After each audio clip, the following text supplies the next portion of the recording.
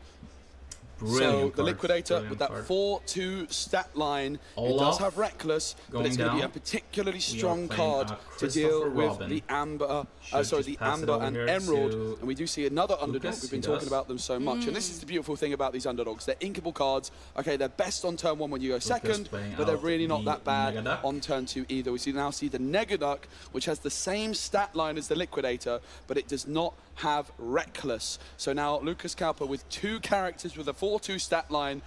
That has never really been seen before as being a possibility in Digital Arcana, because this 4-2 stat line and a 1-drop, I don't think we've ever seen, we certainly haven't, until this Liquidator as an underdog. Yeah, really creating a big Cyrilio, do you have a Disney movie that you feel is very underrated? Like this movie does not with get the Christopher credit Robin, it deserves. Can't challenge. Or some of you other guys in the chat. Captain Hook, of course, but we do see that Cheshire Cat, inexplicable, such an important and powerful Amethyst card that we've seen.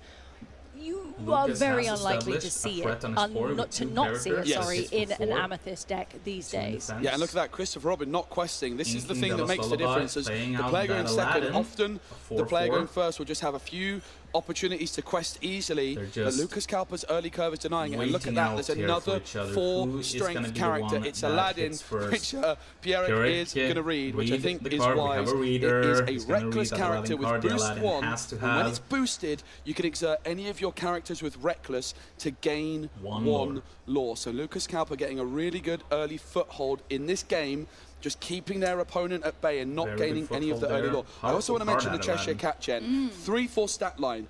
Usually, it's very easy to get some damage counters on your opponent's side of the board, maybe by just challenging with the Cheshire Cat, but Kalpa's board is full of 4th strength characters, which is going to be really difficult for Pierrek to challenge into and actually still have damage counters left on the board. Usually, it's just going to wipe the character entirely. So Lucas Kalpa is making things really awkward already for the Cheshire Cat inexplicable. You are correct. And I think as well, I wonder if Lucas maybe has a Reckless character in his hand already, but we see, never mind, I was going to say for the Aladdin, but we see that Strength of a Raging Fire being sung by the Cheshire Cat, to get rid of that Aladdin before it can do anything. Yeah, but look at that, that Liquidator with Reckless is ready to take a challenge, and we're going to see, I think, the power of this underdog in the next turn. Already it's been denying that Christopher Robin from questing. Of course, it could also gain in lore potentially with the synergy with the Aladdin Whisper, which was just banished. But this Liquidator is lining up the Cheshire Cat. A 1-cost character which can take out a Cheshire Cat is unbelievable value. There it is, exactly as you said it would happen. Liquidator going into the Cheshire Cat there to banish both. And we've got an Aerial coming down here, a lovely Whisper from our Whispers in the Well set, previous set that we had before Winter Spell. Really, I love the Whispers. I think they're so gorgeous. Yeah, and it's another one of those boost 1 cards, Gem, which Kalpa has in abundance. Look out probably for that Webby's Diary, the 3-cost item, which Kalpa we saw in the stream on day 1 Friday. 4 copies of it, all in the hand at once for Kalpa. I would more say like the first definitely a card he's going to be looking for, and that Webby's Diary, 3 costs. Whenever you boost something, you may pay 1 to draw a card. So all of these boost 1 characters make it very easy for Kalpa to draw. But now Pierrek is finally getting some lore on the board. Christopher Robin quests for 2, as does this Genie. But that Negaduck with that 4-2 stat line has probably got his eyes on Christopher Robin. Such a threat. Of course, Genie, Wish Fulfill currently safe, as Lucas has nothing on board that is alert or evasive, so can't currently challenge into that with anything. He might see something else that could be helpful to try and banish that genie, but in the meantime, that genie is sitting pretty. Yeah, it certainly is, but of course Lucas Kalpa at 5 ink, you might expect to see something like a Headless Horseman in this Ruby deck. But we did see a couple of times in the stream match on Friday main event, Lucas Kalpa got to this stage in the game and they just found themselves in a bit of a pickle. If you have the Webby's Diary here, you could boost the aerial and start to get your draw engine going. The second but Lion if you don't King find also. much card you mean the this Amber Ruby Lion deck King can 2? definitely run out of steam with cards like Raging Storm, Pride, now we half shot currently in Lucas Kalpa's hand. It could be a really tricky position to be in if they don't quite find the right cards at this moment in the game. It could. It could. Yeah. And I mean, if you're the Amethyst probably Steel one of player in the this situation, and you suddenly that find was the yourself era up when against straight to video a era unusual with Ruby Disney, Amber and yeah, it's probably deck the with lots best of boost one cards in out it. of the straight to video. What might you be thinking? Disney movies. Yeah, it's a really good question. I'd be worried about the Headless Horseman. I mean, it was a pretty quite relieved to see smart idea. that like not coming the down. first Having Lion said King that, is of course this based on Webby's Diary Hamlet, is now Shakespeare's down Hamlet. on the board, which Pierre The very second one sensibly is based gives on the Romeo and read. Juliet. There's no better feeling than that in a trading card game when your opponent reads a card. Kalpa's going to need to ink again, go and after boost like this aerial, and then pay 1 to draw off the Webby's Diary. And then of course, aerial when boosted, whenever you play a song, you draw a card once per turn. So if Kalpa could somehow here, but yeah, Lion King 2 is pretty good. It has very good songs in it.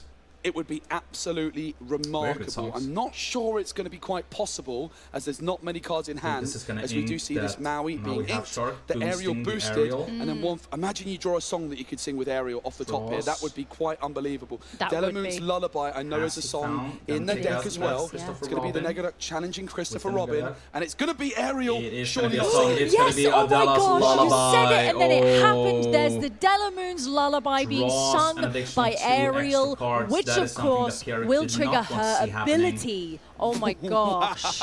Wow. That is unbelievable. Delamoon's Lullaby, of course, is replacing itself. It's drawing a card, and then that aerial boost ability. You're double dipping on that boost 1, right? You get the aerial effect to draw, but you also are able to pay 1 to draw off Webby's Diary. For Lucas Kalpa, the engine of card draw has begun, and they're doing a great job to control the board. This was a crucial moment in this game. You are correct, but there's that Pocahontas following the wind, that new Winter Spell card, quickly followed by a Doc Bold Knight to draw 2 cards, one of which is a Palace Guard that we've just seen played.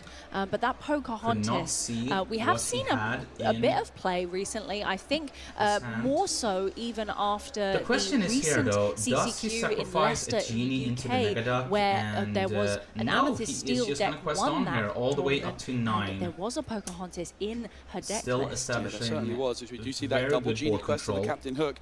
This is why that early lore that Lucas Kalpa prevented from Pierrick with that underdog liquidator is so important, because Pierrick is already creeping up towards that 10 lore mark.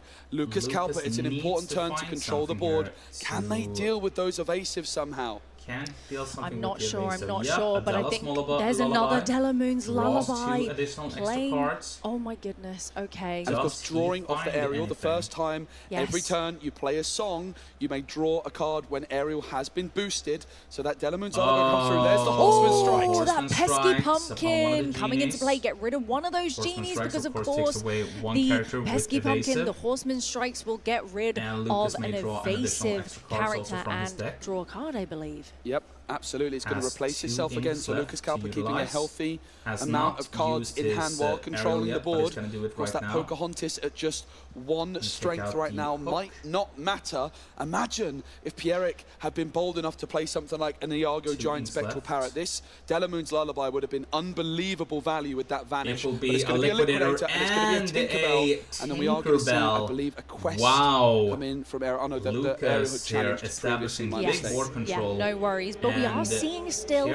a decent board for Pierrick here. And Amethyst Steel kind of really showing off what it does best with that huge wide board that we saw there before, unfortunately being dealt with somewhat. But you know, Amethyst Steel, a very fierce deck. It's also our top represented deck here this weekend on both Friday and Saturday, and actually today me and Rebecca had a look at the win rates, and it's still a top represented. Hello. There's that Tigger. He's bouncing all the way over here. Wow. Bouncing that dot, was it back to hand to then play immediately and draw 2 new cards. Wow. Certainly, Tigger is giving me flashbacks to Madden's Snake right now. Yes.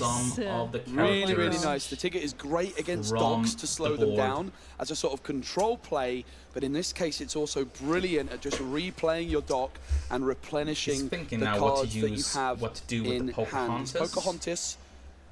Pierrick just checking on that Delamoon's Lullaby. Had to begin listening to one of us talking about Simba's Pride. This genie, of course, can quest the Pocahontas. One of the genie. In fact, you can also copy the lore of the aerial, but you sort of add it onto your total. Yes. So Pocahontas questing for 1 and would gain 2 additional lore. That's a great song. Yes, was sung by Tina Turner, I think, on the Guard soundtrack. Challenging into that and Negaduck, it's also sang rid of in the and for Kalpa, in the musical as well. I saw it in London. It was we do see the strength coming there we go. Takes that care is going to deal with the this aerial. It sends, of course, the boosted card under the deck. But if you're Lucas Kalpa, you're happy to see Pierrick starting to do a little bit of challenging. Of course, it wasn't a big challenge. It was just a little, but that just means another lore for Pierrick was denied. Now Pierrick just 7 away. Of course, we can't forget about the Giant Cobras, which we almost always see as that dual ink Amethyst Steel card. And again, that Liquidator on turn 1, so important. Just be keeping Pierrick at bay as much as possible. There's the Liquidator. It's still putting in work, even as a 2-cost character here.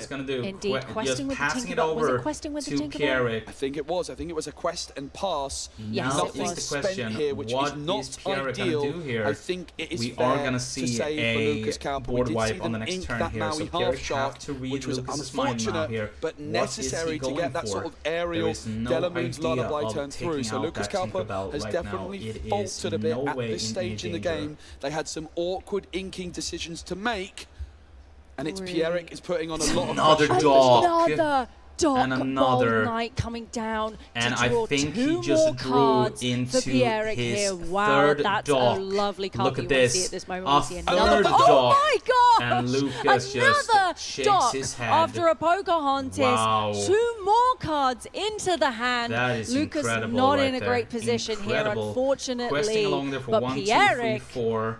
wow. All the way really up going to for it. 17. Just taking this opportunity to check the discard, probably And passing it over how many docks to was that? Lucas. Pierrick with 2 inks Pierrick still has game open on did board. not What is commit Lucas any gonna further, do? and I think Well, that was a huge guess decision what? It's because I gonna be a think board we're wipe. about to see the big Yep. yellow button.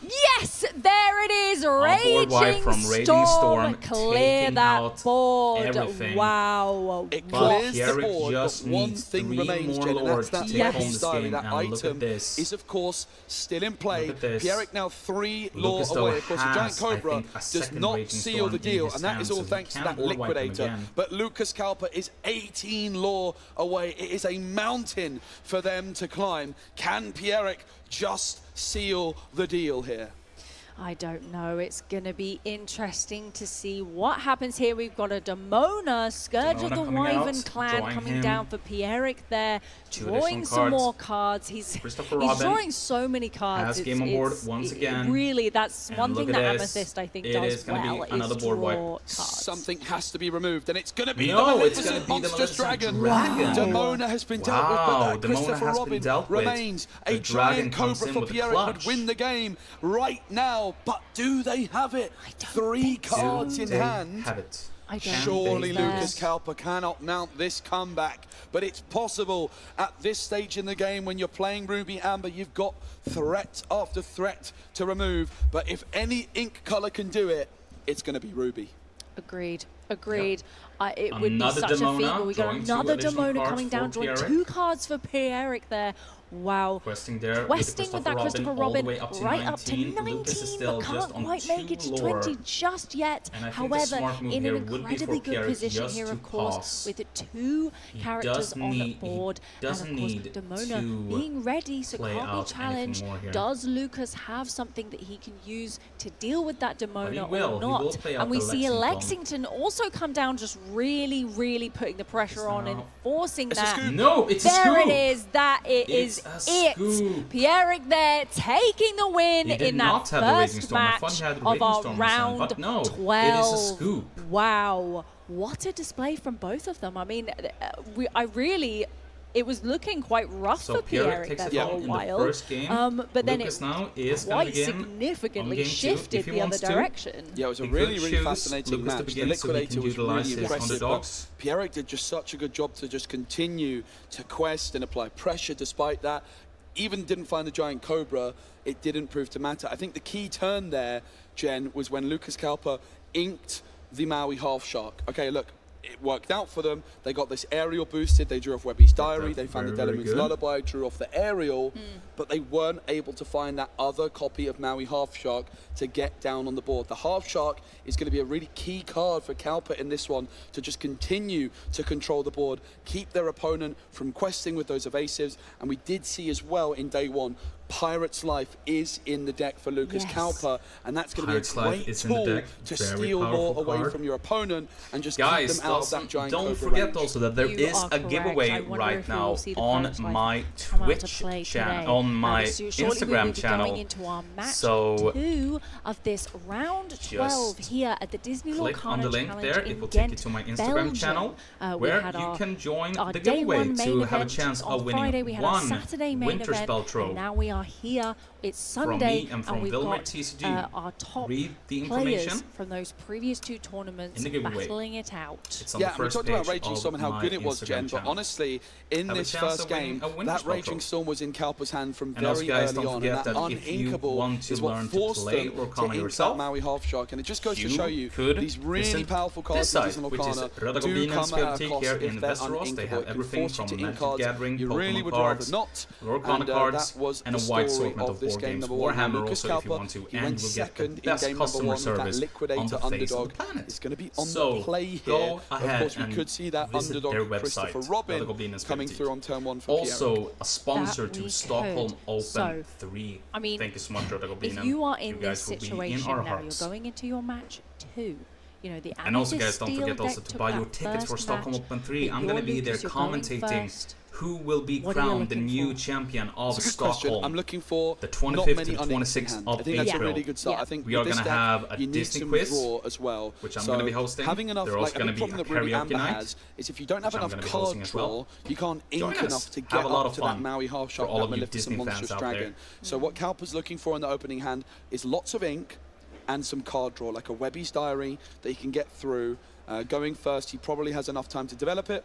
No underdog here, of course, as it's not a possibility. And that's the difference between going first and second, as we could see this Christopher Robin underdog. I honestly can't stress enough, Jen, how in love I am with these underdogs. But it's going to be a Palace Guard on turn 1 for Pierrick. Yep, unfortunately, no one-drop character for Lucas in that first turn. Pierrick does find you never want to see it, you know. It just gives you that slightly slower start. You don't have anything on the board, and it's a little bit rough. But we see that Scrooge McDuck Ghostly Ebenezer. Really not that. Yeah, and Jen, while it is, you're absolutely right. Not playing a one-drop feels bad, but actually, for Kalpa in this spot, it might be almost intentional, right? Because we talked about how in Ruby Amber you don't have that much card draw, which can lead you to not having enough ink. Well, actually, that one-cost character, instead of being a character on the board, could be a card in your inkwell. When you go first, you miss out on that one additional card. So actually, I think for Lucas Kalpa, considering that Christopher Robin wasn't able to quest, it didn't come down, I think they might be feeling okay about missing that turn 1 play. Tinkerbell, I think, is a one-drop we've seen them play. I'm not sure there's that much else. Yeah, you're probably right, to be honest. You are probably right.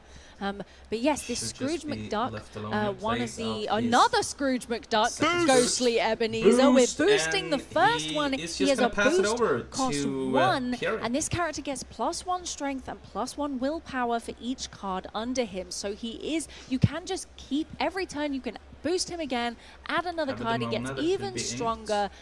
So yeah, really, if you're against a Scrooge McDuck Ghostly Ebenezer, you probably want to try and get rid of it before it can get too big. Yeah, I think so. And interesting that Kalpa didn't take that challenge on the Palace card. I do believe that Pierrick is at 1 law. I'm sure we'll get that updated for you. This Palace Guard took the quest. The Scrooge McDuck from Lucas could have challenged, but decided not to. Unless I'm missing something in the Palace Guard. Never even quested, and this illusion is playing tricks on me. But we'll get that cleared up for you. Damone has been sent into the inkwell. Lucas Kalpa taking a nice sip of water. Always important to stay hydrated.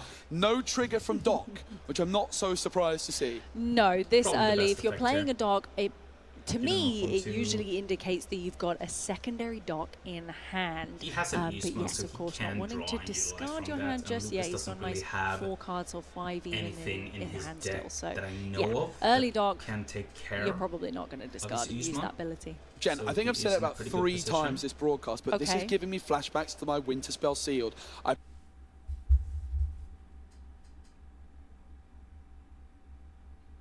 played Scrooge McDuck on 2, I played Scrooge McDuck on 3, and I boosted both of them every single opportunity I could. Yes. And it carried me so much. So it's brilliant to see this card on the big stage at the Disney Lorcana Challenge in Core Constructed. It really is. I also, on my Winter Spell Sealed event, I also got a Scrooge McDuck, and he did so much for me in that event. It was very, very fun. So yes, I agree. Hello, Sisu. Wow, Sisu coming down and banishing that Captain Hook there. Ooh, wow, we did see Sisu, I think, the other day. Yeah, we saw it in Lucas Kalpa's deck. Oh, it was in Lucas's. I wasn't sure if we'd seen it in a different deck. I think a card that used to see a bit more play, not quite so much these days. Yeah, without that legendary Floodborn Sisu, it's definitely not quite as a good option, but actually, it looks like a really good option into the Amber Emerald decks in particular, right? You can deal with Grandmother Willow, you can deal with all sorts of their 1-cost characters. It's also an evasive, but I think in this deck, importantly, being 3 costs is going to allow you to sing some of the songs which Kalpa plays. There's like the Rewrite History we saw, which is this 3-cost Amber song, which allows you to return a character from your discard to your hand. And here, it shows why Kalpa didn't take that challenge on the Palace Guard, because then the Captain Hook could have come up and dealt with these Scrooge McDucks. And actually, it shows you how much Lucas Kalpa values these Scrooge McDucks. He just wants to keep boosting them. He told me earlier on, he had a match where he got both of these Scrooge McDucks to like 11 strength each. You're joking. Maybe it was like 9 strength, but they got boosted a lot. That's what I certainly remember from our conversation. Wild, and we've seen the Webby's Diary, and there's 2 Scrooge McDucks on the board. The Liquidator inked, Scrooge McDuck boosted, paying 1 for Webby's Diary to draw a card. They're just considering if they want to do that, or perhaps they want to boost that other Scrooge. Nope. We're boosting the other Scrooge, I think. Very nice. So both of those Scrooges now at what, 5/5? 5/5. Wow. These are giving me like, we don't really use the term engine card very often in Disney Lorcana because there's not really been many cards like this. But this card is essentially just getting more value every single turn it's on the board. You still have to pay 1 ink to do it, but this 2-cost character, you then play it on turn 3 as well, pay that ink. It's just an incredibly brilliant way to make sure that you're using every drop of ink each turn, and your board is getting bigger and bigger and bigger. And when you're up against a deck like Amethyst Steel, Amethyst Steel doesn't really have many clean ways of dealing with these big characters. Just remember one good live action remake, 101 Dalmatians. Oh, with Glenn Close. Close. Oh, yeah. As an Amethyst Steel player, Strength of a Raging Fire, also Angel actually, Good Aim, Elsa Fifth Spirit. Movie None of that sounds very good. with Emma Stone. No, unfortunately not. But you're right. That engine is really, really heating up here. And we've got Emma Stone very much. Yzma, Conniving Chemist coming down, and a Captain Hook. There we go. And going to sing Strength of a Raging Fire, was it? With Angel. Really big moment for Pierrick, with the dog dealing with one of those Scrooge McDucks before it gets too big. It's just not going to be possible. But of course, this second Scrooge McDuck is still in play for Lucas. That Webby's Diary's down on the board. Lucas would probably love to deal with this Yzma at this stage. I was going to say exactly that. Probably thinking about, can he get rid of this Yzma? Can he banish it? Because we don't see that Yzma. I've said it before. We don't see that Yzma stick around for too long, because that ability, being able to draw more cards for your opponent is really not good. But Delamoon's Lullaby, sung by Sisu. It could have been targeting the Palace Guard as a vanish. Does Kalpa maybe have another Sisu to deal with this Angel? I think he might do. It's going to be a Webby's Diary. Okay. Boost on Scrooge. Draw a card for Scrooge. Sorry, draw a card for the Webby's Diary. 6/6. And it's then going to be Scrooge McDuck actually just challenging this Angel, only taking 1 damage back, thanks to that Delamoon's Lullaby, which is keeping that Scrooge McDuck safe and sound, unless Pierrick wants to challenge like no tomorrow. Of course, but I mean, notably that Yzma still on the board, so potential here for Pierrick to play out as many cards from his hand as possible and then utilize her power feel the power to get some more cards. And we are, of course, We've going got to a utilize Cheshire that Cat Yzma here. Yeah, that and conniving using that ability, hand. yes, to get those 3 cards into hand, which is incredibly big. 6 cards. Yeah, inked. really big moment in this one. I mean, a second Should daring visit to CC would have been sacrifice quite his Captain outstanding Hook here in this and, position. It would have left Angel on the board, to sacrifice but being able to everything. deal with that Yzma could have changed things quite dramatically. This Amethyst Steel deck has so much card draw, and what you're really looking to do is you're looking for your Yzmas, your Docks, and your Demonas. And when you've got this many cards like that, often your Dock finds your Yzma finds your Dock, your Dock finds your Dock, your Demona finds your Demona, and you can just chain them together, as Ross was calling it yesterday. It's like a card draw train. It is, yes. Christopher Robin, everything is the going dock into train, were you Scrooge calling it, McDuck. or whatever? Oh, Big moment there. We do see the Captain Big Hook. cards on and there. I think it was a Dock challenging the Scrooge McDuck, removing it from the board, which I think is Sisu wise. alone Now, now Lucas on the board Kalpa with 2 is going to really hope Webby's to have Diaries. another boost card in hand to make use of these I don't think Webby's Lucas was Diaries. very But happy do to they see have that it at all. available? Delamoon's Lullaby would also mean that this Putting down the Sisu could Elsa. challenge the Yzma, taking it out. Inking that Three Elsa Ice for the Maui Half Artisan, Shark. another Winter Spell card. We've got Maui coming Half into Shark play. has Half Shark entered here. the board. Where I think we quested with the Sisu, going up to 6 lore for Lucas versus Pierre's 3. Yeah, this Maui Half Shark is the thing that Kalpa didn't find in game number 1. They had to ink it.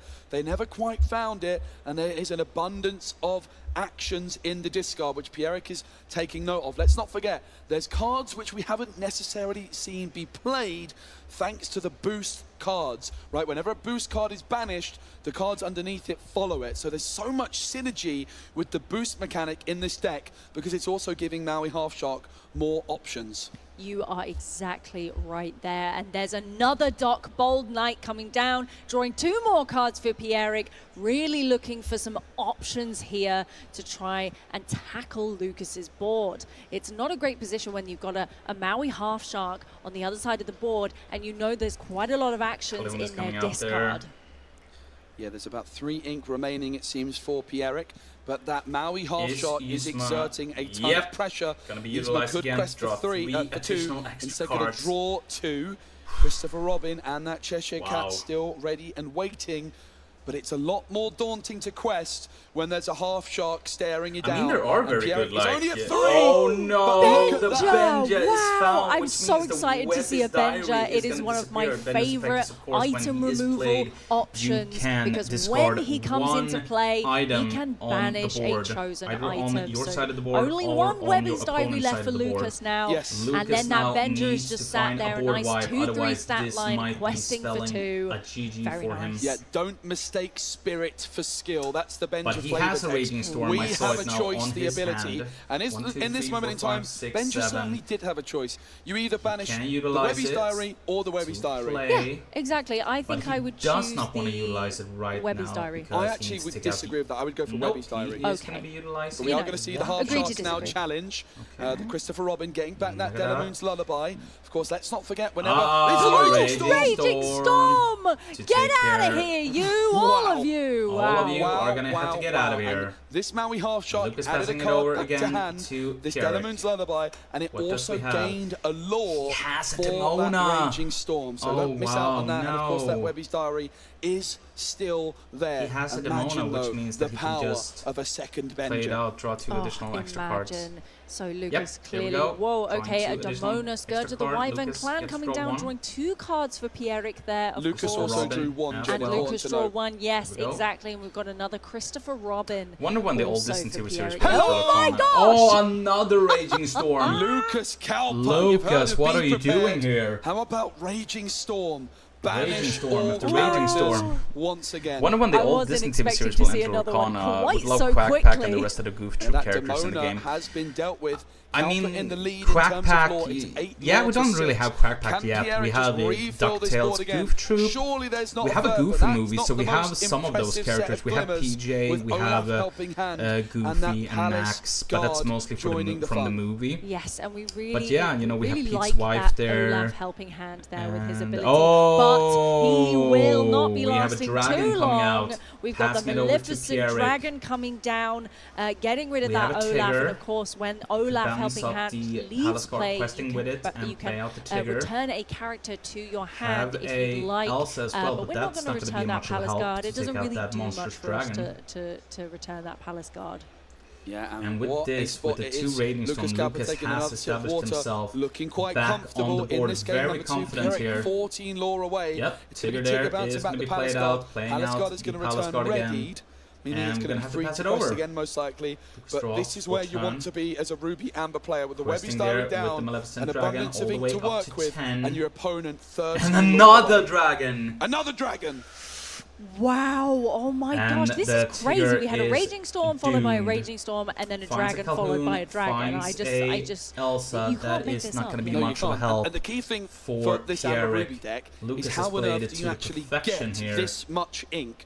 You need the card draw, and the Webby's Diary and the Maui Half Shark have been the key to success here for Lucas Kalpa drawing extra cards. We see the Calhoun Marine Sergeant and an Elsa Fifth Spirit for Pierrick there, exerting that second dragon. Not choosing not to challenge into it, of course. It is a 7/5, so he would lose some characters. Webby's Diary is coming through that 3 boost for the Horseman It's going to be the Horseman Strikes. Oh man, we have a problem here. Of course, do still draw when you play it. But now his this way aerial, whenever a song is played, here, you are going to be able to draw a card once per turn. It has to be your own song, of course. But it looks like Lucas Kalpa is in total control of this game number 2. He's really draws a card. Comeback. It is a Docto. First game, we're seeing a very different situation for both these players in this second game match.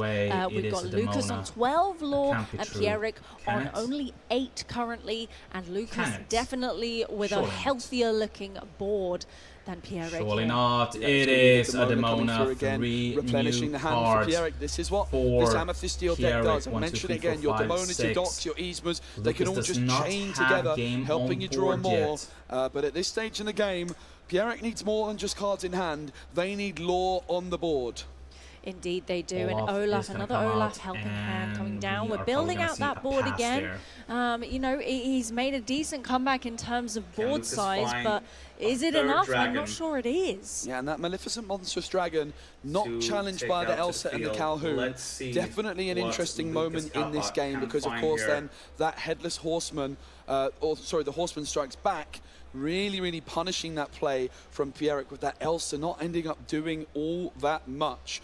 Definitely was an interesting moment. I can certainly see why Pierrick went for that play, but I think with the context of what Lucas had in hand, they might have regretted. Now, that's not a song you see so often. It's Rewrite History, a 3-cost song. You can return a character card back to your hand, and of course, from your discard, of course, with it being a song, you get to draw, and then the Sisu comes back from the discard onto the board to deal with that Doc. And that's going to make sure that Olaf Helping Hand cannot bounce Doc back.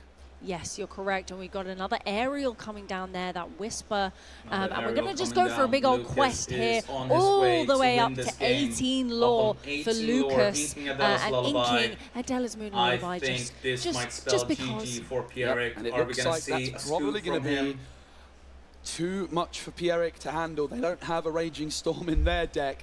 I don't think it's going to be possible. There is the scoop. And there's the scoop. There it is. That second match going to Lucas Kalpa with his Amber Ruby build here. Wow. What a difference between those 2 matches, Joe. That was really impressive. Yeah, and it's great to see both players having so much fun. Yes. Imagine just playing against this deck for the very first time. That's like the beautiful thing with such high stakes.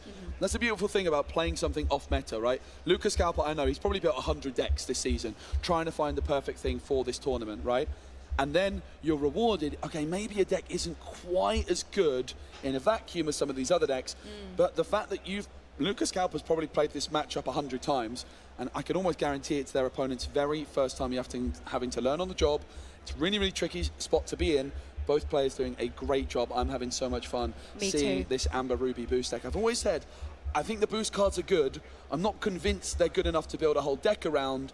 Lucas Kalpa's found a way to do it. Yeah, I think he's proving you wrong here. Yeah, I think so. Not for the first time. No, it's Honestly, pretty cool. When he showed me the deck, I was like, it looks pretty bad. It looks pretty bad. That's bad. I had to read. He actually sent it to me in German, and I was like, right, I'm going to need an English version. And I was like, yeah, I'm not sure about that one, but I'm very excited to see it. And the more I'm seeing it, the more I'm starting to believe in it. I agree. I mean, clearly it's proving itself. He's doing incredibly well here this weekend, and it's really, really exciting to see. And, you know, he clearly, whilst he's been building this deck, has been thinking about all of the potential matchups he's going to have. You know, how am I going to deal with Amethyst Steel? How am I going to deal with Dogs? How am I going to deal with this? You know, I mean, you say he's a very, very... clearly a very, very intelligent deck builder here. Very creative as well. Very creative, and just very hard-working. He's just, like, not giving up. He's always playing weird stuff. It's brilliant to see. Yeah. Really, really... It's the kind of thing I like to do as well, Jen. I really love building these unorthodox decks. So to see someone else get such good results with that same kind of approach is why Lucas Kalpa is very quickly turning into my favorite Disney Lorcana player to watch here. Yeah, definitely. I'm a weird deck gal myself, so I agree. But of course, Pierrick here, you know, piloting this Amethyst Steel really, really well. Absolutely. I think. No, doing a great job. Doing such a great job, of course, taking that first game by storm, not Raging Storm, but by storm. Despite storm. And despite storm, exactly. That's very, I like that. That's a very appropriate way of putting it. You know, and even in that previous match, while not managing to you know, secure it in the end, putting up a very, very good fight against this really interesting deck. But there's the fist bump. We're off. We're going in Inky and Damona for a Palace Guard here. Yeah, can Lucas Kalpa find that Liquidator? It was quite an aggressive mulligan. You've got to be careful of those uninks. Scrooge McDuck, you've got the Raging Storm. There's some... Headless Horseman, I think, is also in Lucas's deck. We haven't seen it. Hey, we are back for game 3, the last one here between Lucas Kalpa and Pierrick. That's a big moment. That is not great. We saw a world's greatest criminal mind inked there for Lucas, but yeah, no Liquidator, no... However, one drop. Only a Captain Hook on turn 2 for Pierrick. That's not that Christopher Robin Witch Quest. Pierrick is going to be the more aggressive player in this matchup. They know they need to win quickly. When you're playing against a player with Raging Storm, you're going to be playing quickly. It is going to be that 4-2 Negaduck. Angel is probably going to have her eyes on this Negaduck, but of course that Angel at 4 cost isn't going to be able to come down anytime soon if they even have it available. Yes, you are correct. Go down. That's a little bit of a slower start for both our players here, unfortunately. But we see a Cheshire Cat coming down for Pierrick here. Of course, very, very key card to Amethyst, and might be able to do a lot. But we've got singing a Delamoon's Lullaby with that Negaduck there. Oh my goodness. Oh my goodness, don't do it! Don't do it! Wow. Daring Visitor has cleaned up that Cheshire Cat. That is wonderful. That is unbelievable to see. Who needs to vanish the Palace Guard when you can Sisu Daring Visitor, the inexplicable Cheshire Cat? What an incredible play from Lucas there, as we see Captain Hook take care of that Negaduck and a Yzma Conniving Chemist coming down. And you know, Jen, it wasn't that Liquidator, right? It was the Negaduck, but that shows you the other potential value of those underdogs. Yes. That you could have played a turn 1 Liquidator and sung that Delamoon's Lullaby with it, because it is still a 2-cost character. We do see this Aladdin Whisper come through with that boost 1 effect. It is reckless, however it now can exert to gain 1 lore, as can any other reckless cards. This is a really fun card to counter that Emerald Legendary John Silver. Yeah, it's a really interesting Aladdin card, you know. That is a really interesting boost ability that I think is it's so unique, I think. Yep. And also just boost 1. It's another one of those boost 1 cards. So cheap. Which is making all the difference for Lucas Kalpa, especially when you consider Webby's Diary. And also, let's not forget, when this Aladdin is banished, all the cards underneath him will follow, which can then help fill up the discard with actions for that Maui Half Shark. So much synergy in Lucas Kalpa's deck. What he's managed to do here, he's managed to sort of make all these like okay cards become really good through the synergy. But we've got a double dock here for Pierrick. I love to see it. You play the first dock, you don't do the ability, but he's a nice little body on board. You play a second dock, of course, being able to discard nothing from your hand and draw 2 cards. What a wonderful thing that we all love to see. Yeah, I think the only person that might not totally love to see it, Jen, is Pierrick themselves. Yeah, but I loved it. You'd rather have like something like an Ink or like a Calhoun, but still the dock on the board should not be underestimated. It can still quest for 1. It could be bounced back later on with Tigger and with Olaf. Hellas Horseman. And look, actually, Lucas Kalpa, if there's only 1 dock here, you probably target it and get rid of it. But as soon as there's 2 docks in play, it's really a lot more difficult to prevent those docks being bounced back. You are correct. You really are. I think questing with the Sisu, deciding what to do with the Aladdin. Yeah, questing with the Sisu and questing with the Aladdin. Well, technically, not a quest. Not a quest, sorry, I do apologise. No need to apologise, but it's very interesting. It gains a lore. Yes, it does. Yeah. It is exactly the same as a quest. It's a type of quest. But it's a reckless character being able to quest. And a 4/4 stat line at that. It's absolutely brilliant. Yes, of course we did see that Headless Horseman come down and deal with one of those docks. So at least one of them can't be bounced back, as you said, with like an Olaf or a Tigger, for example. And we've got a Genie Wish fulfilled here, drawing a card for Pierrick. And Jen, let's just like recap the game state overall. Pierrick went first. They're only at 2 lore right now. Lucas Kalpa, despite not having that 1-cost Liquidator, is still ahead in the game at 3 lore to 2. The name of the game here for Lucas Kalpa is control the board while also keeping your hand full enough to get down that Maui Half Shark and continue to control, building up to that Raging Storm. It's really key now for Pierrick to start getting some questing done, and their board is starting to look really wide. You have to start questing before now. Raging Storm can come through at 8 too late. Exactly. You've really got to keep an eye on your opponent's ink number. You're completely correct, because of course, as soon as they get up to that all-important number of 8 ink in their inkwell, they can play that Raging Storm. Not quite yet, but we're getting there. And look at that, no quest from Pierrick, which is exactly what Lucas wants to see. The building. And suddenly the Maui Half Shark has joined the fun. There is already an action in the discard. That Delamoon's Lullaby. We saw how brilliant it was to deal with that Cheshire Cat, and it might become even more useful later down the line. It may do. We're passing back over to Pierrick here again. 2 or 3 cards in hand, I can't quite tell, but a big board here, yeah. And as you say, you know, really being patient, not questing, not trying to avoid the characters being challenged to do, but singing Strength of a Raging Fire with Yzma to immediately take out that Maui Half Shark, and playing a Demona, exerting Lucas's board and drawing some more cards. That Strength of a Raging Fire, the face of Lucas says it all. They did not want to see that. That Maui Half Shark was such a big threat, and it has been swiftly dealt with for 0 ink cost. Oof, that's painful. Lucas pays 6 ink. Pierrick removes it for 0. Of course, you have to exert your Yzma, you lose a card in hand. How about another Strength? Oh my gosh, again, this keeps happening. We see a big play, and then we see the exact same card come down again. It keeps happening, it's crazy. And this was a great turn for Pierrick and a bad turn for Lucas, but the important thing for Lucas is there wasn't that much lore gained. The Pocahontas essentially quested for 3, but Pierrick is still 15 lore away. Kalpa is 2 turns away from a potential Raging Storm. The problem for them, though, Jen, right now, is there hasn't been any card draw. We haven't seen that Webby's Diary. We haven't seen Maui Half Shark being able to add any cards back to hand. We haven't seen that Aerial Whisper either. So Lucas Kalpa doesn't have a lot to work with here and finds himself staring down a very wide board indeed. You are correct. It's tricky when I was thinking earlier about how actually, you know, we talked about a couple times over the weekend about how Ruby struggles quite a bit with card draw. You know, so we've got some that new action, which does have some card draw.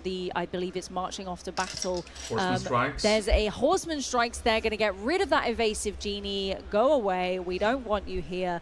But yeah, Ruby struggles, I think, a bit with card draw, but Lucas has built this deck which really can get a lot of card draw, but you have to see the right cards to be able to get that card draw. And as you say, he's just not seeing it. But Scrooge McDuck coming back in here, Ghostly Ebenezer being boosted immediately to a 4-4 stat line. Yeah, that Pirate's Life inked, and the flavor text there of the Horseman Strikes very fitting. And just when you thought you'd escaped, that genie has been dealt with, which is a big, big moment. Can Lucas Kalpa ink one more time next turn, getting up to that Raging Storm? That's certainly what Pierre has to consider and try to play around. Pierre, I beg your pardon. It's going to be that Angel with her good aim. Angel experiments 624. Of course, that ability, we're discarding the Palace Guard to deal 2 damage, throw that snowball into the Sisu and get rid of it. We've got another dock being played to draw 2 more cards. That Angel has put in a lot of work over the weekend. We've seen it in quite a few decks, and she really is a fearsome new card from Winterspell, and I really, really love her. Yeah, that Yzma, Pocahontas, Demona, all able to quest, but it's going to be Yzma actually drawing 2 cards, not taking the Lore at this stage in the game, wanting to refill that hand instead. But of course, Pocahontas and Demona can still quest, which would put Pierrick up to 9-10. 9-10. Yes, we've got Pierrick here on 5 lore and Lucas on 4. So similar lore counts, not for long. Pierrick doing a big old quest here right up to 10. And of course, having a notably much wider board than Lucas here with his lonely Scrooge McDuck on the board here with a boosted 1. Do they have an Inkable in hand? And do they have the Raging Storm to go alongside it? That seems like the best possible opportunity. He has a Raging Storm, though. I saw it.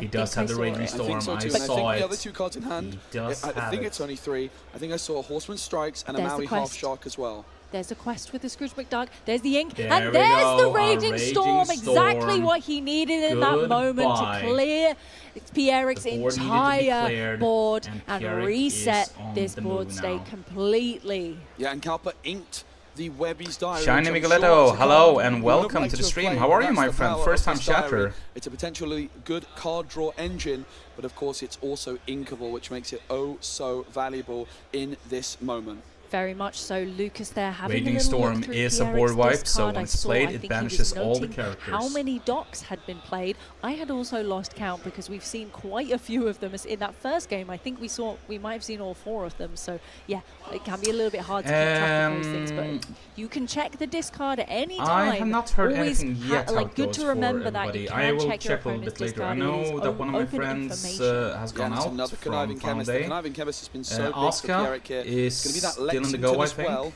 Could have gone for something like Christopher Robin, but instead goes for the stats instead of the questing power. If Lucas can somehow remove this Yzma from the board, it would be huge. Imagine a Maleficent Monstrous Dragon right here. It could have been game which is really winning, but Lucas, he just hasn't quite had the card draw necessary.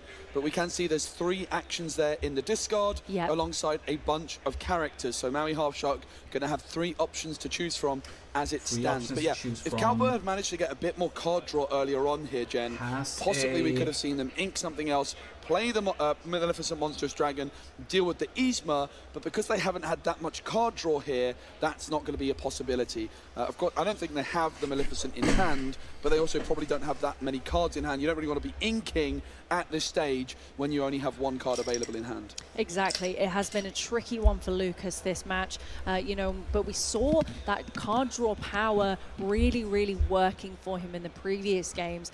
Just really unfortunate it's not going for him in this one, but we've got a giant Cobra, that all-important giant Cobra, key to any Amethyst Steel, deck, and we are discarding a Christopher Robin to use that ability and gain 2 lore. Away.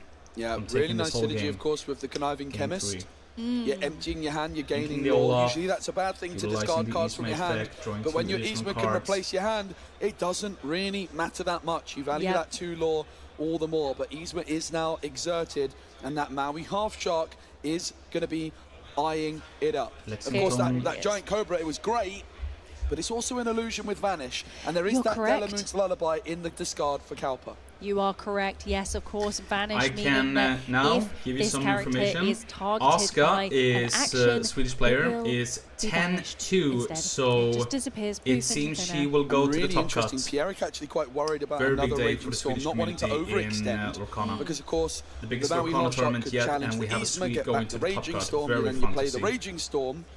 I wonder if that's the correct decision here from Pierrick. We have to look back on this moment because Kalpa doesn't have that many cards in hand, and I think that Kalpa's actually going to be really happy that Pierrick hasn't gone that much wider. This just makes it quite simple. Not simple for Kalpa, but basically challenge the Yzma, get back maybe the Delamoon's Lullaby, take out the Giant Cobra, and just try and get a foothold in this game. If Pierrick forced the board clear here by going really, really wide, Kalpa might not have been able to recover the board as they don't have that many cards in hand. But I think they're going to be feeling quite happy, particularly when there's a Delamoon's Lullaby already in hand to get that Vanish, maybe meaning that Kalpa could take a different action from the discard when challenging with Half Shock. Goes for that Delamoon's Lullaby first, as it of course does draw a card, and maybe gives Kalpa a few extra options to work with. Naturally, exactly. Right? But we are wary, of course, of all of those actions in the discard as we see Maui, Half Shark, challenge into Yzma, getting rid of it. Of course, can't. Then Pierrick will not be able to utilize her feel the power ability. I got to count how many times I've done that this week, and I think I'm on 5 or 6 now. But we still got a Lexington on board here.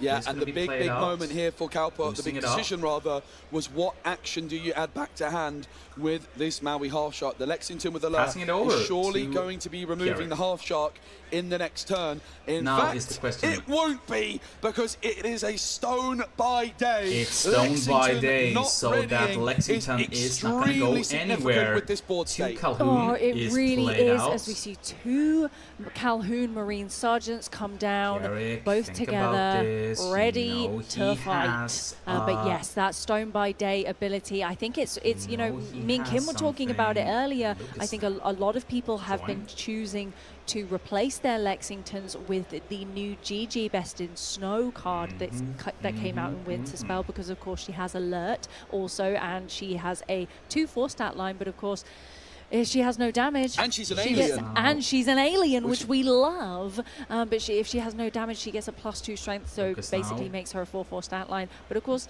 no hindrance of that Stone by Day ability with this potential to happen where you cannot ready them. Yeah, and worth mentioning, of course, in Disney Lorcana, you don't know what cards are in your opponent's hand. But there is a few exceptions, and Pierrick does Can you break down the tourney format? So the tourney format is in the has hand been of Swiss Lucas free, Kalpa, because so that was public information. The Maui Half Shark added it after from this, the we're going to go discard into the back top cut, into and the that is hand. also Swiss So that's free. something they're going to have to try and play around. Then in the But finals, this Lexington I also don't really being know how the format exerted in the still final also means that Maui Half Shark has another challenge available if Kalpa so decides to go for it. Of course, it would remove it from the board. Does that help so you, it's not or that appealing, but it's something that they could consider doing. It's how 13 it law works? to Are you 6. Pierrick is still 7 Good. away from victory. Have you played Like Shiny Migletto? Have you played top 8? Top 8? Well, this is not top 8 yet. This is not top 8 yet. We have not still reached top cut yet. You called it and it happened. So this is still on their way but of course, it is a trade. No, first time seeing this. Oh, welcome to Lorcana community. I hope you like it. Lorcana is a TCG by Ravensburger and Disney.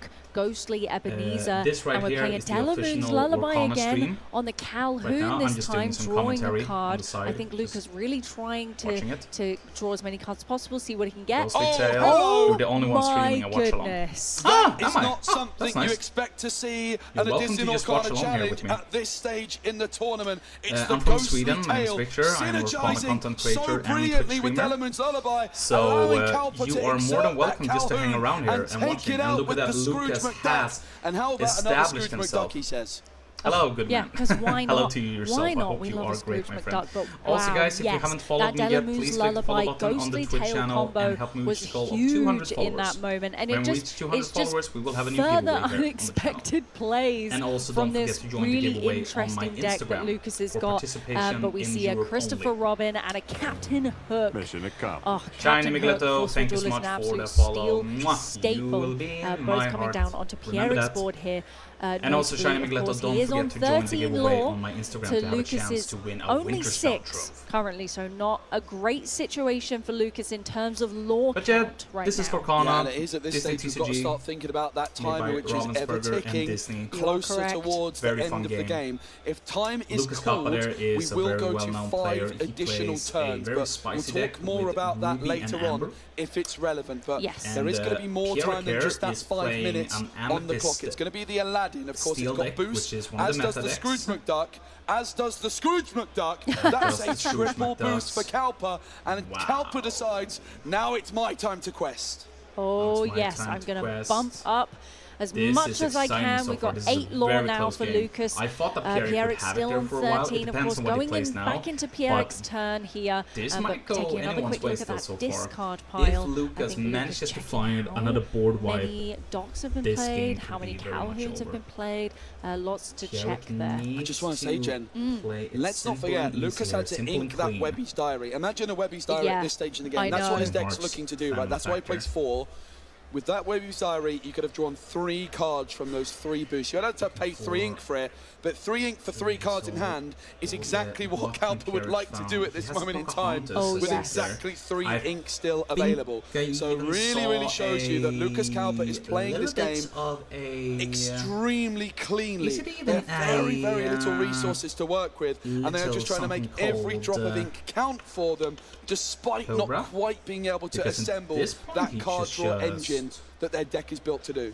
Yes, Pocahontas following the wind on Pierric's board here. Of course, if it sticks around next turn. Whoa, okay. We quested with the Christopher Robin, and then Tigger bouncing all the way came down, bounced the Christopher Robin back to hand, and then played it again. So it's no longer exerted, meaning it is no longer available to be challenged into. A really nice play there from Pierric, I think, really trying to protect that Christopher Robin with its very important game on board here. Can Lucas Kalpa find his way through to take that additional challenge? Means that Pierric is just 5 lore away. Kalpa needs some control. It's going to be the Horseman Strikes. It's not going to it's the handshake. And there's the handshake. Wow! Pierric takes the win with Amethyst Steel against Lucas Kalpa's very interesting Amber Ruby deck.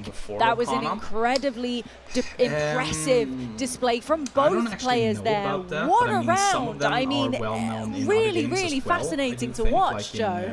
Yeah, so much fun. Big congratulations to Pierric getting the job done. It was absolutely brilliant to see these players going back and forth.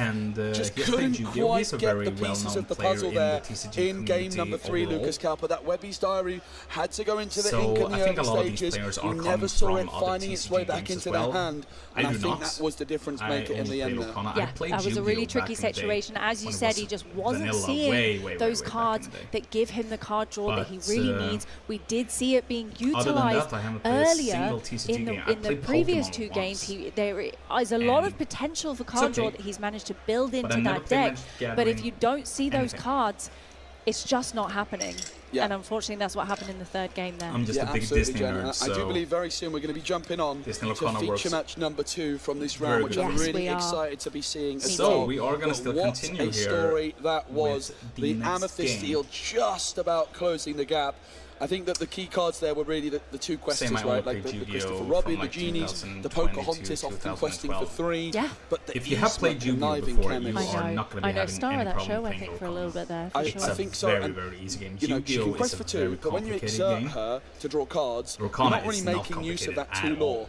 Unless Pocahontas is following very easy to play suddenly, that 2 lore becomes even more impressive, even if you don't quest with her directly. You are correct.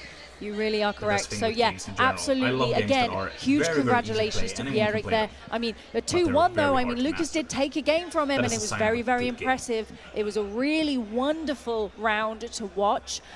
So hopefully we can watch a little bit more Disney Lorcana gameplay very shortly here at the Disney Lorcana Challenge here in Ghent in Belgium. Right, here we are. It looks like we've had 1 game. We're going into a game 2. 2 with Gareth on Amber Amethyst and Michael on Amber Sapphire. Yes, thanks so much for the follow also. Have a great Joe's day, like, yes, give it to me. I am excited. So these are the 2 decks, Jen, that I sort of predicted to win the tournament. Initially, when I was asked like a couple of weeks before the tournament, I went for Amber Sapphire.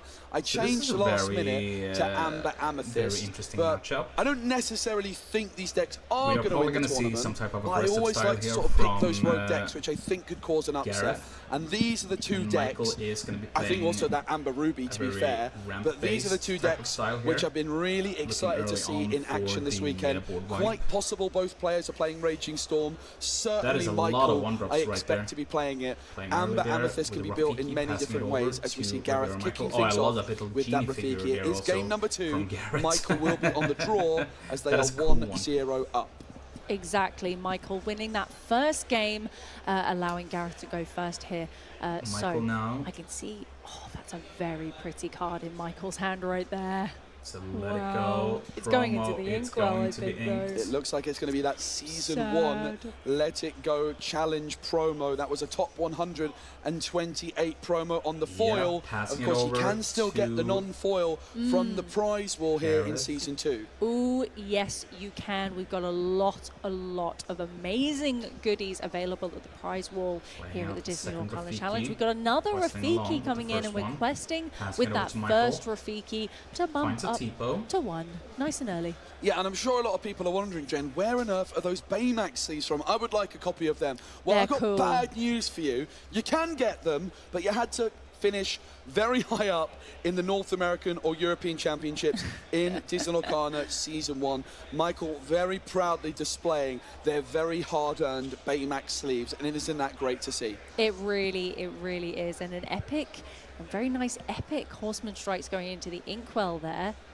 There's a very fancy deck, isn't it? We've got foil sails, we've got epic, we've got enchanteds, we've got all sorts going on. I know, we're really being spoiled here, Joe. I really enjoy it.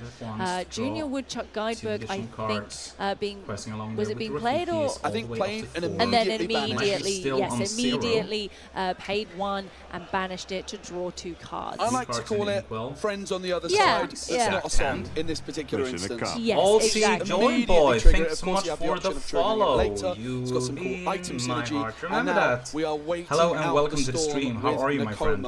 A very fitting name for this matchup.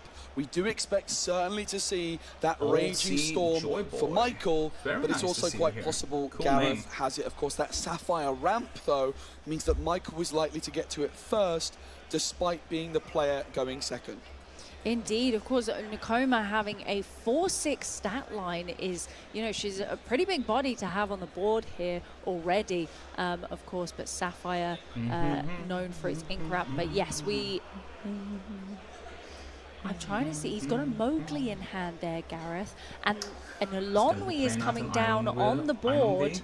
I just wanted to take a look at the flavor text for Nakoma, Jen. Do you mind sharing it with us, please? Yes, of course. Come sit by the fire. It will keep you warm until this storm blows over. Okay, that's very fitting. So we're all by the fire, chilling with Nakoma, but not for long, because I think the storm might be coming at some point in this game number 2. Worth noting, Jen, there's only 23 minutes on the clock, and this is game 2, so it was a long old game 1. So the pace of play is going to need to be quick from both players. It is, yeah. You don't necessarily want to be in this position. Clearly, both fearsome players battling it out in that first game if it lasted quite so long. But we got an ink runner down here. To talk to us about ink runner. Yeah, you don't see a huge amount, I don't think. Yeah, you don't, but it's a nice item. It replaces itself, and you can use it a little bit later on to give one of your characters alert, and you can use it multiple times in the game. If you've got 2 ink spare at some point, why not just put it down? It replaces itself, you dig deeper into your deck to find some nice answers, and of course against Amethyst it could be really useful. Like imagine your Nakoma suddenly becomes evasive, she's waiting out the storm, and while she's waiting, she can deal with the genie. Exactly, and we see another one of those gorgeous promo Let It Goes there, which I think has also gone into the inkwell. But we've got a Hana means family. And being played. I'm not actually sure. I think it might have been ink as well. I think I may have missed. I think it was maybe I missed a sail the Azurite Sea that got played. So there was the 2 ink for the turn happening there for Michael. Yeah, Michael at 6 ink now, I believe. So still 2 ink away from a potential Raging Storm. But that Ohana Needs family is going to be a card which Gareth is going to have to be extremely careful of. In comes a Leaping Reindeer, which, look, it's a great rush character. Buffing up to Sven, takes out the Kuma. Oh, the Kuma was exerted, so it's going to be a really nice trade there. Maybe yes. With the support from Eloy. Yes, exactly, because of course Sven does have Challenger 3, which would put him up to a 5 strength, but with the support from Elonwy, goes up to a 7 strength. Able to deal with that Nakoma's 6 willpower. Plays another 7 more. Michael yet to get a lot on the board, it seems.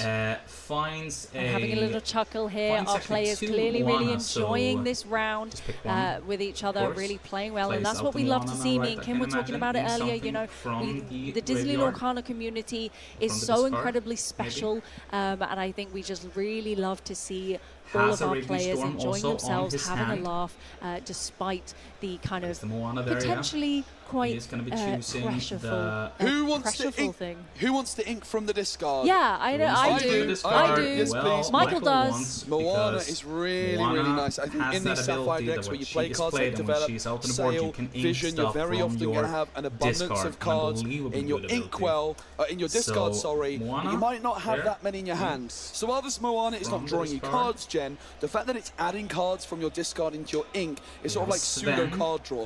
Imagine in this last game if Lucas Kalpa was able to ink cards from their discard, it would be really helpful in not needing to have found that Webby's Diary. So I think Moana is a brilliant addition to these Sapphire decks. I want to ask you, as we see this double quest from Gareth, would you go for the hood up or the hat? Maybe not.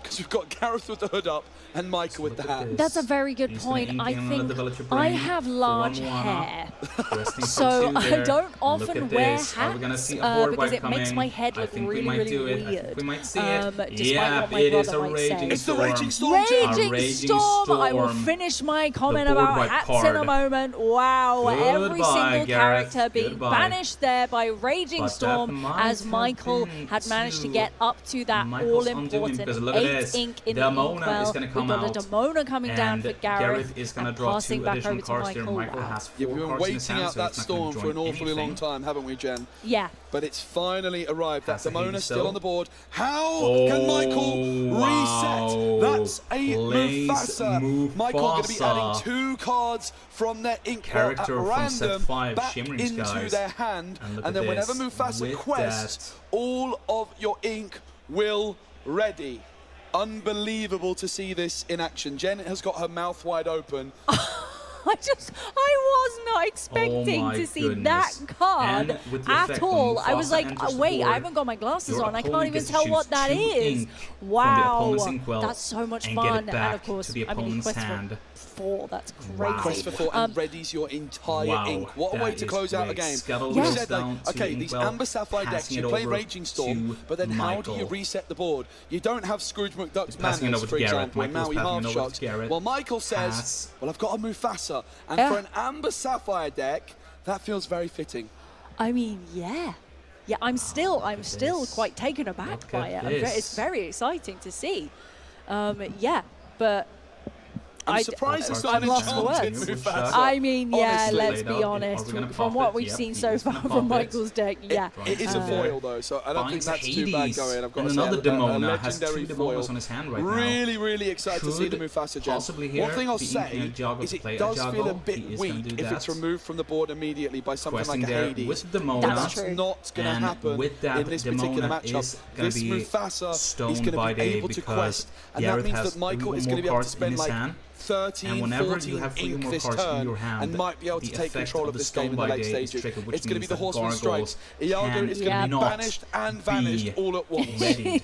Vanish, banish, Iago, get out. The Iago, he is targeting the really, Iago. He really, you know, these two played in our Friday main event. Clearly did incredibly well, you know, to of course make it here today, and still playing incredibly impressively as we see a Pete. Look at all this ink ready up. Wow. Yeah, that's pretty good, mate. That's pretty good. I don't think you'd be too happy to see that. We're going to see the boost come down onto Pete. In comes Hades. Michael, he was waiting out the storm ever so patiently, and look at how they have dominated the game ever since that storm came through. The Mufasa has totally and utterly this is amazing. Absolutely, and we saw them both having a little laugh there at the absolute sheer impressiveness, I think, of this display from Michael and his very interesting Amber Sapphire deck. Yeah, Michael is not Gareth's having any I thought you might say that. Hades was looking for a deal, and Gareth, I think, knew that that deal on this occasion was not going to happen. Michael allows Gareth to draw. Michael just looking to take over this game. The board for Michael is questing for 6.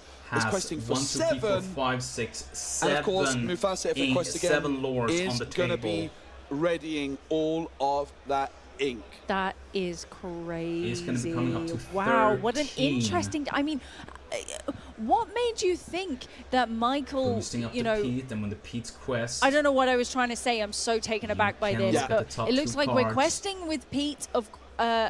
Questing with Pete and I'm so lost. That boost. I'm really this whole thing has thrown me through a loop. I'm just That's the beauty of seeing these unorthodox. I love it. I love it. So high stakes as well at this moment in time. The Pete was boosted again for a second time. So now the top 2 cards for Michael are going to be looked at. You can add 1 into your hand, the rest go to the bottom. It was that Horseman Strikes added to hand. And with this much ink, I'm sure it's going to come down. Oh, yes. And there it is. We're going to banish that Genie. Evasive, of course, with the Horseman Strikes, that pesky pumpkin. Oof. Yeah, not looking good for Gareth right now. There's still 5 ink remaining for Michael for now. But I imagine there might be even more. Let it go. What are those gorgeous? Let it go. And you might say, I thought they inked those. Yeah, well, they did. And Mufasa added them back into hand when it was played. Mufasa now quests. And all of that ink is readied again. It has been the Mufasa, ruler of Pride Rock, dominating this game. It's just laughing. He can't do anything here. Oh my gosh, I feel like Gareth is having the same reaction as me right now. He's just like, what is happening? You've got a carefree surfer now as well. What's going on? Yeah, and I can assure you, everybody, they have more than 0 points. We just wanted to make sure that's clear. These players very, very far into the tournament. I'm sorry, Gareth. Wow. You have to scoop here. Oh my god, I am at quite a loss for words right now, Joe. But he will still draw. This is so fun. I cannot stop grinning. Michael needs 9 lore. A Raging Storm of Michael's own would be quite unbelievable at this moment in time. Do they have it in their deck? Do they have it in their hand? It's certainly not in the hand right now. But nope. Hades looking for that immediate no, take it. No, it was worth a try, right? It was worth a try, and you know, I mean, Hades looking for a deal. He's got a decent stat line as well, but if you don't ask, Jen, you don't get. Exactly. So Hades tried his luck. But world's greatest criminal mind down there to get rid of. I think he was. Shakes his hand. I didn't quite catch, but anyway, I'm truly. Oh, that was it. That's it. It's the scoop. That was it. Oh my goodness! Fantastic I'm so blown away right now as Michael takes this round. That second game was just. I mean, we didn't see that first game, but we could break. Amazing play there. How it kind of went. I think I've been like this for about 5-10 minutes now. It's been absolutely brilliant action here in the Disney Lorcana Challenge here again. There is so much more Disney Lorcana action though still to come, Jen. There really is. There really is. What a wonderful pair of matches that we got to see there on our feature table. Congratulations to both of those winners that we've just seen. Really, and I think we're going to be throwing over to the lounge to Rebecca for a little nice cozy chat, perhaps. Hello, Illumineers. Welcome back to the lounge. I am joined here by Ross, and I am particularly excited for a little treat that we have coming up for you here. Okay, that's fair. That's fair.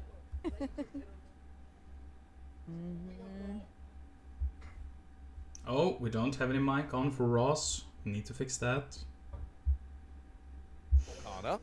And the thing is, Steve is one of the main designers of Disney Lorcana. Yes, he is. Steve kind of knows what he's doing about this game. I think that he does. I think he's a little familiar with the cards, the game design, how things work. I think Steve absolutely knows what he's doing. Unfortunately, has never bested Baker on stream. Off stream, plenty of times. Steve has defeated Baker a bunch of times off stream. I need you guys to know this. But it's never happened on the stream. And I don't want to sound mean.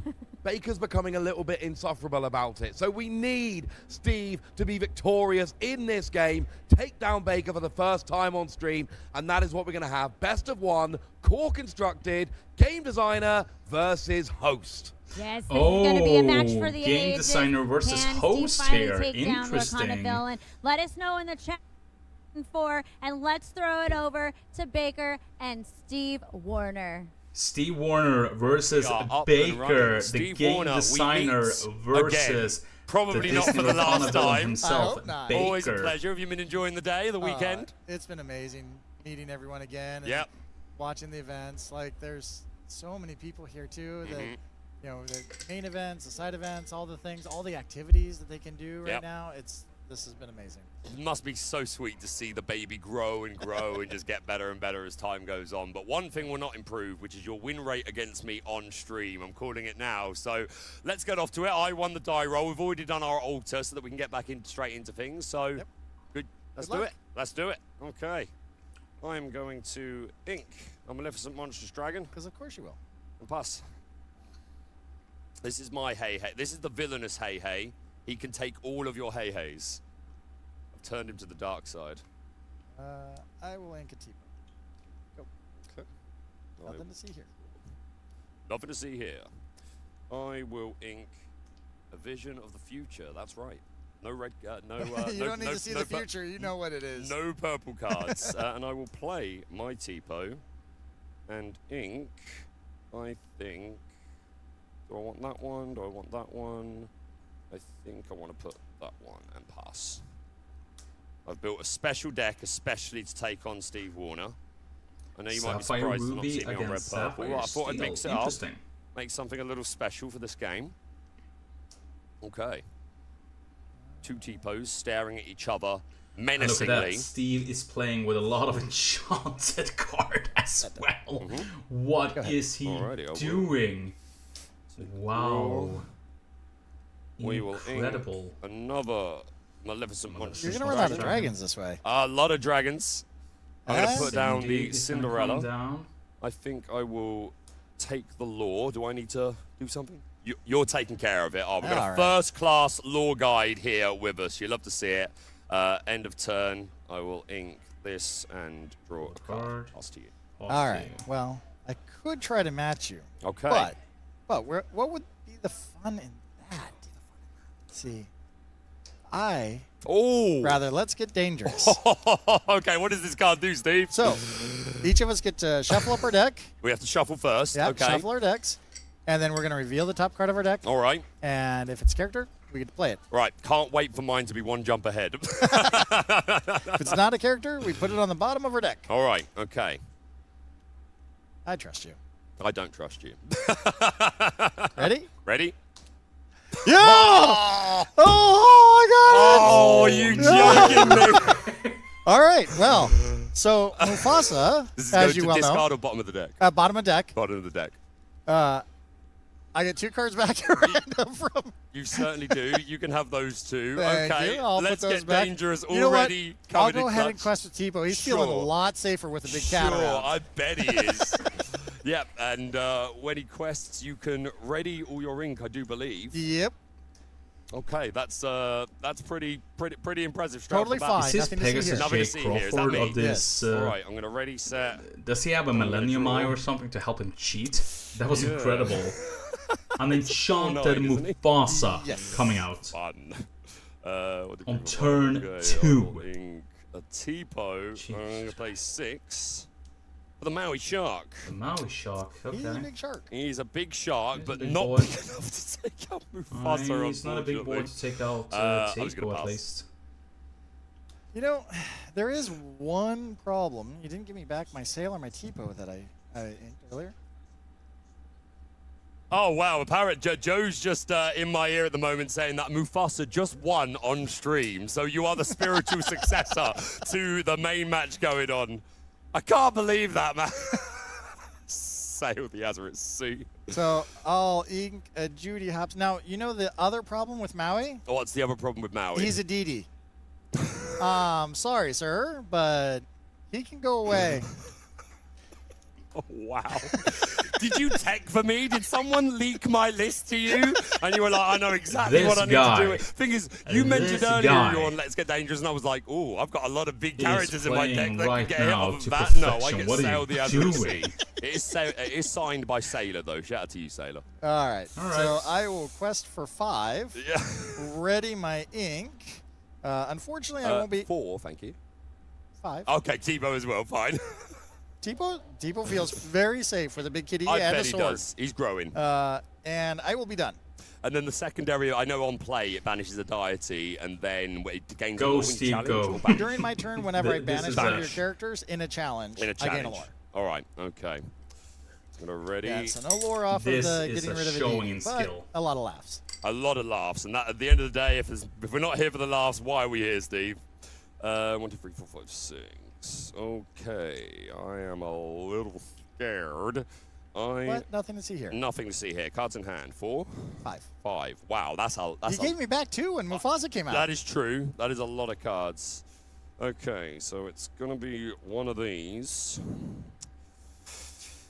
4/9 is redonkulous. It's large. I think I need the cards, so I am going to put that aside. Pay 5 for the Headless Horseman, Terror of Sleepy Hollow. +1 strength around the board. Sure. And then I am going to have Cinderella. You know what she does best, other than ramping? She loves a sing-song. I'm going to play Marching Off to Battle. If a character was banished this turn, draw 2. All right. And I've got 1 ink left. I think I will utilize that ink for a Develop Your Brain. Finds a spooky site and finds Develop Your Brain. Put that in the discard, and I think I will also have 1, 2, 3, 5, 6. I haven't inked this turn, have I? No. I don't think so. No, I have not. Yes, not. That is probably the most common question that everyone asks. I haven't inked this turn, have I? I asked that like 2-3 times every time I have a game. Sing one jump. It's taken until the 6th turn to play a Maui Shark. Right. You could play Mufasa on turn 4. 3 even. 3 even. Mufasa on turn 3. How is that even possible? Ridiculous. Dragon. Otherwise, I'm never getting that off the board. So I think I'm going to have to ink the Develop Your Brain and pass to you. 1 in hand. With Steve. With the Sword of Hercules and the Mufasa out there. Look at Steve's hand. It's just enchanted cards. Dangerous again? Because that did not go well for me last time. I do, however, think they are so beautiful. Get rid of your Cinderella. Okay. Gonna get rid of the Cinderella. I guess. But 2. 2 damage. I do gain 1 lore because of the Sword of Hercules. Sword of Hercules, getting 1 lore there. Yep. And then passing it over, inking for the Cinderella. That. I will ink that. Draw a card. Draw a card. All right. Passing. That's me. Already. It's just enchanted in the deck. Not what we're looking for, Steve. Not what we're looking for. Okay. He needs a Hades right now. He needs to get away with that Mufasa, and that is now. 7, 8, 5, 6, 7. Okay. He finds a Pete. Sail, draws. Does not find 1 either. 2, 3, 4, 5. For Pete goes to Christmas Future. one in hand. Don't do this in competitive play, guys. And I'm going to pay that 1 ink to boost Pete. Boost Pete, sure. 4, 5, 6, 7. Here's the question, though. Nope. What do we do? Pass to you, sir. Yeah. You want to try to sing another one jump ahead? Yes, I definitely play more than one jump, more than one jump. I'm on that 9 ramp package, Steve. Site. Frank Carsten, I have it on good authority from Frank Carsten that I should be hitting ramp this way. Wow. Speaking of ramp, I could definitely use some, but right now we'll play a Yep, that's going to be nice little angel. Yep, that's pretty annoying. Let's see, Snowball. Spooky side. Oh. Okay. Bye-bye, Horseman. That's a beautiful card. Yeah. That is one of my favorite enchanteds of all time. And then I will quest. I think you just played this. I did. I think you just played this. This is competitive right now. Baker is not going to lose to that put you Steve. to 12? Steve is on 7 lore right 12, now. okay, and I'm on questing 1, along right? there with the Totally fine. It's all good. Mufasa Go ahead. and Cinderella going Thankfully, up 12. this card in my Red hand Wing up. is what I already wanted to see. A dragon? Almost a dragon. What can be a dragon if a certain card is on the board? Well, there's another Pete. There is another Pete. 3, 4, 5, 6, 7, 8. Okay, 8. In that case, I can afford the 1 ink first to boost. How do I want to do this? What ink you want? 5. Okay. I don't really want to ramp you anymore. So I think we're going to go 1, 2, 3, 4, 5, 6, 7 to play the Pete Steamboat Rival. This is the whole reason I built this deck, because I wanted to do this to you. Let's get that Mufasa off the board. He's been around for way too long already. He was around way too early, and he's stuck around too long. And then, nice. Is my Pete going to take your Cinderella, or do I want cards? It's a good question, Steve. It's the finest of questions, because you could put 2 ping and then trade in, I guess. If I lose this, 1, 2, 3, 4, 5, 6, 7, 8. Do I want the cards? Do I want to take that out? 3 cards in your hand, right? Yes. Okay. I mean, if you end up doing that, that's good value for me. So, but then I'm going to take the 2 damage, and then it will just be a trade. So I'm scared. I think I'm actually going to take the quest for 1 and look at the top 2. Okay, I will take that one. And I think I'm happy to quest this here for 1, please, Lore Guide, and pass to you, sir. Right.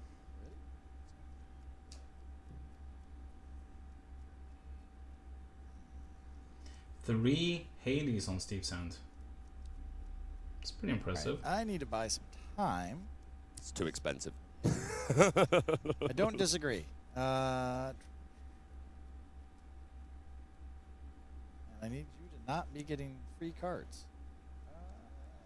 Yeah, well, this is actually still pretty good. Okay, I'm excited. So I'll play 5 for Mulan. Okay. Is it on quest? Yes, on top quest. 4, princess? Yep. Look for princesses. Yeah. Beautiful enchanted. Snowball. Snowball. That's 2 damage, and then you're going to finish the job. Yep. What did I lose? Lost a bell and a bell. Double bell. And you'll gain a lore? I'll gain a lore. Yes, you will. Cinderella will challenge Tipo. Reasonable. Gain a lore. 1, but I gain a lore. You do. To 14. And I pick a card because I played a princess. You did. So Cinderella trigger. Go ahead. All right. He finds another 80s. 14. Nothing to see here. Okay. That's a bit scary, Lore Guide. How are you, Lore Guide? You having a good weekend? Awesome. What's your name? Tomas. Guys, appreciation for Tomas in chat. Lore Guide doing Mickey's work. I haven't drawn. That's ready, set, draw a card for turn. Okie dokie. You've got 2 in your hand, sir, yes? I do. And you've got 3, 4, 5, 6 ink. Sapphire Steel. What am I scared of on the high end? Another Mufasa, Baker. That's what you're scared of on the high end. Maybe I only ran Ron. Maybe. 5, 6, Maybe. 7, Maybe. 1, 7, 8, 6. So I could do this, but then if I miss ink, I cry. It might be a little bit greedy. I think it's too greedy. Okay. The villain complaining about being greedy? What world are we in? Some villains at least need to try to be intelligent. If I fail, then you get points for trying. I'm going to play another beat. Steamboat Rival. Be gone, Mulan. Let's go. Let's go. Fair enough. And I think I am going to take out your Cinderella. All right. You've been using blue dice, haven't you? Yes. So I will use that one. 3, 4, 5, 6, 7. Judge? 2, sorry, 2. You are right. I cannot count. And I will pass to you, sir. 2 in hand. All right. Well, not what I wanted to see, but not a bad one. Okay. Especially the art. I don't like to hear Cinderella's back. She is pretty. Yeah. End of turn. Trigger. Yep. Put a card down. Okay. Draw a new card. And that's me. Go ahead. I'm going to ready, set, and draw. Character card? No. That's the Hades, though. 8. Do I just go super aggressive now? I think now it's a little safer to play Sail. Draw cards.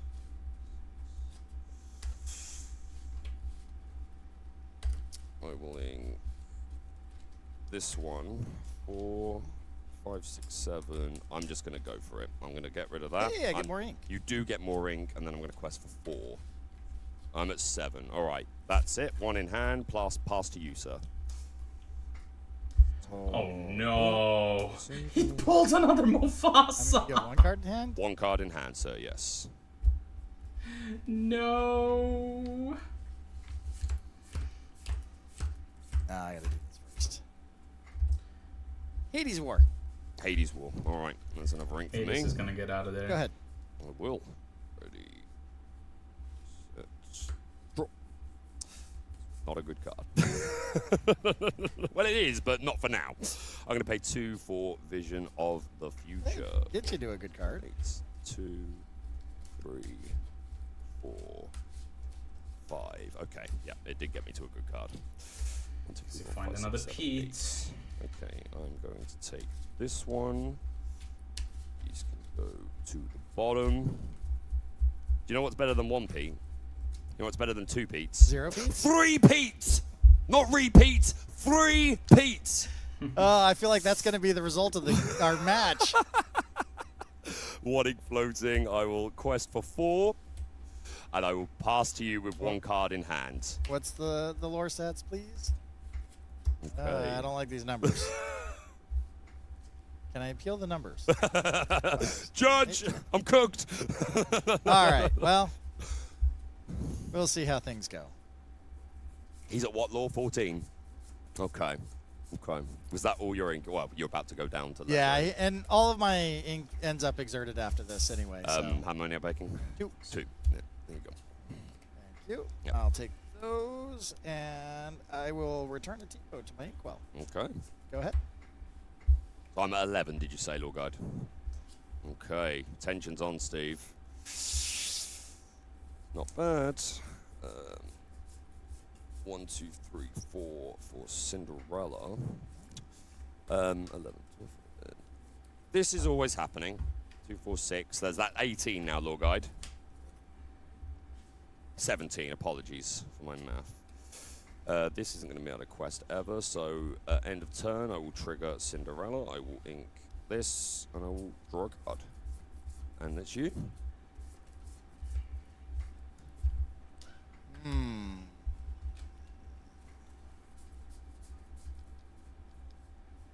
No, don't ready your ink, Baker. That's not okay. I'm not at my kitchen table. Do as I say, not as I do. Can we just subtract 1 from his lore total? I will Hades that. You will.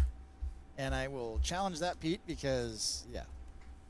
And I'll gain 1 lore from the sword. You will. And unfortunately, that leaves you with 3 on board. It does leave me with 3 on board. Again, now you get your 3-P. Hey, let me have my turn. Come on, let me do my turn. Right. Come on, you can't take the glory away from me, Pete. I'm going to ready. I'm a set. Are you going to get a 4, I'm a draw. In fact, to add insult to injury, I am going to, you know what? Thank you so much for the reprint, Steve. GG's, my friend. Absolutely fantastic. I have to ask you very quickly, we were talking about this before the game. The wonderful Toy Story shirt, have you been saving that until times where you can actually maybe reveal a little bit? Go on, talk to me about it. Yeah, I've had this shirt for quite a while now. And yeah, I felt like I needed to wait until at least we announced Wilds Unknown. Sure. And Pixar joining the franchises, and so. The Lorcana community is very speculative, and they absolutely would have assumed such a thing. But yeah, are you excited for Toy Story? Oh, I'm very excited for Wilds Unknown. It's going to be a blast. Yeah. So. Going to be an amazing set. I'm excited for it. We've got the introduction of Pixar, Toy Story coming, but many more. We've seen a couple of other franchises already teased a little bit, so I'm excited for the future, man. Steve, it's always a pleasure to destroy you. I mean, to meet you, to spend some time with you. But the villain reign continues. We've got the rest of the season to go. Will Steve Warner finally get his victory over the villain? But today, villainous Hey Hey reigns supreme. He bows down to him. Thank you, Steve. Let's send it back over to I'm not sure if we're going to the desk or if we're going to the lounge, but we've got more Disney Lorcana action coming up very soon. Hello, Illuminators. We have some very exciting news on two of our biggest events of the year, the Disney Lorcana European and North American Championships. The North American Championship will take place August 28th through 30th, 2026 at the Disneyland Resort in California inside the Disneyland Hotel. Shortly after the North American Championship will be the European Championship, taking place at Disneyland Paris from September 11th to 13th. This event will be returning to the Disney Newport Bay Club, as well as expanding to a brand new location, the Disney Hotel New York. Yeah, the Art of Marvel at Disneyland Paris. They were actually building that hotel when I was there. Both of these events will also feature a last chance qualifier, or LCQ. This is the final opportunity for players to earn their spot in the main event of the championships. The Space For Mountain more information on each event and how to purchase tickets, scan the QR code or visit the link on screen. Was really funny to ride. Went around, badges will cost $110 Big for Thunder Mountain was also LCQ pretty and good. $50 for attendees. I think I Your rode ticket comes with an incredible experience and some incredible goodies. Incredibly good All ride. attendees will get a Disney Lorcana The one ride that was the goodie longest bag, queue to which was the includes Peter Pan your flight. badge and lanyard, 160 That ride was like prize over pool like tickets, a Disney I think at one Lorcana point it was tote over bag, like 2 booster packs of hour Attack long of the waiting Vine, time and a standout The Indiana non-foil Jones pro. ride was closed though. We're thrilled to let you know that there will also be VIP and you could see that they premium were tickets available. Be sure to follow all official Disney Lorcana channels for more about those packages and when they'll go on sale. There will be lots of fun activities Tower of for Terror was Illuminators also to get really involved in fun. That is all a weekend great long. ride. Not One of only my will absolute competitors favorite and rides to go on attendees to have Disneyland. access to side events, but there will also be a collection quest, a Babylon Ravensburger rides. store, and a special live Tower of Terror is really good. We'll Haunted have Mansion meet was and really good greets as well. with Disney Lorcana artists, Disney Lorcana think all game these developers, dark rides and like for Snow that White, extra touch of magic, really good. The Pinocchio Disney one was really good. characters. Scary. They were very, For an very incredible scary, event, especially you the know small that we need some incredible kids. prizes. So we are It's so a small world. excited It's to fun. bring you a first it's look annoying at the because it amazing sucks. prizes available across these championships.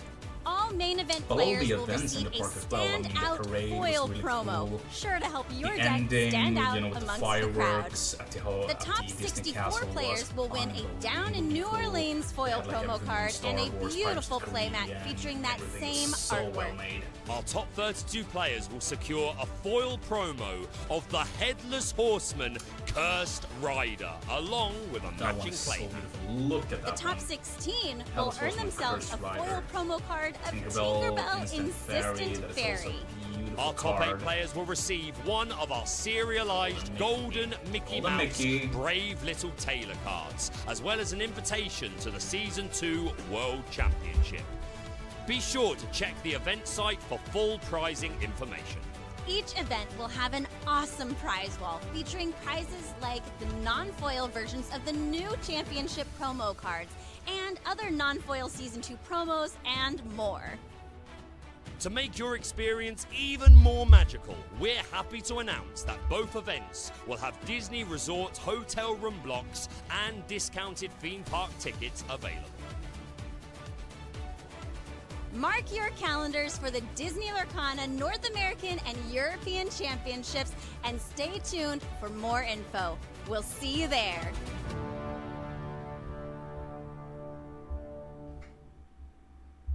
Incredible, Illumineers. The North American and European Championships look amazing. And I am here with Jen and Kim in the lounge to talk all about it a little bit more. But before we do, I just have to say that game between Baker and Steve Warner was a doozy. It was so much fun. I thought Steve had it. I mean, turn 3 Mufasa. And turn 4, I believe, is the Sword of Hercules, right? That he played Maui Shark. And still, so Baker fun. able to pull it out. Yeah. In the end, it came down to the Pete. Yes, the Pete's. The Pete's. The Pete's. The Pete's. Well, congratulations again to Baker for winning that game. But let's talk about some things that players can win if they make it to the North American and European Championship. Now, I do want to say a huge congratulations to all of the players who have made it to top 32 today. Such an exciting moment to know that you've earned that invite. And just to reiterate, we had 2 tournaments going on, the Friday main event and the Saturday main event. The top 32 from each event is going to the European Championships. Yeah, so 64 in total? Yes, 64 in total.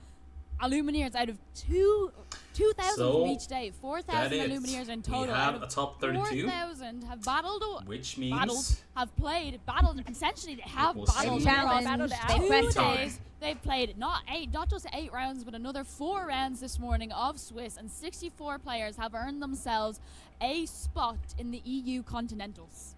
Yes, So and there are awesome. still opportunities, of course, to earn that invite. We have the Disney Lorcana Challenge in Dortmund coming up, and there are also still some CCQ events going on where the winner from those events can earn an invite to the championships. But let's talk about championships because it is so exciting. We've seen some of the prizes. We've had some awesome announcements. So I think we have some images to take a look at of those prizes. Are you ready to take a look? So ready. I'm so excited. All right, let's bring those up. Prizes. First of all, we have an awesome prize wall. Who doesn't love a prize wall? I love a prize wall. Yeah. Jen, you love a prize wall, I'm sure. I adore a prize wall. It's so fun over there. Yes. I've only got to see it once, but I was so excited and I didn't want to leave. Right. Yeah, and I had the privilege of attending the EU Continentals last time. I did go to the LCQs. I did compete. Unfortunately, didn't come out on top. However, we now have the top 32, and I can announce that we have a Swede in the top 32. We have Oscar.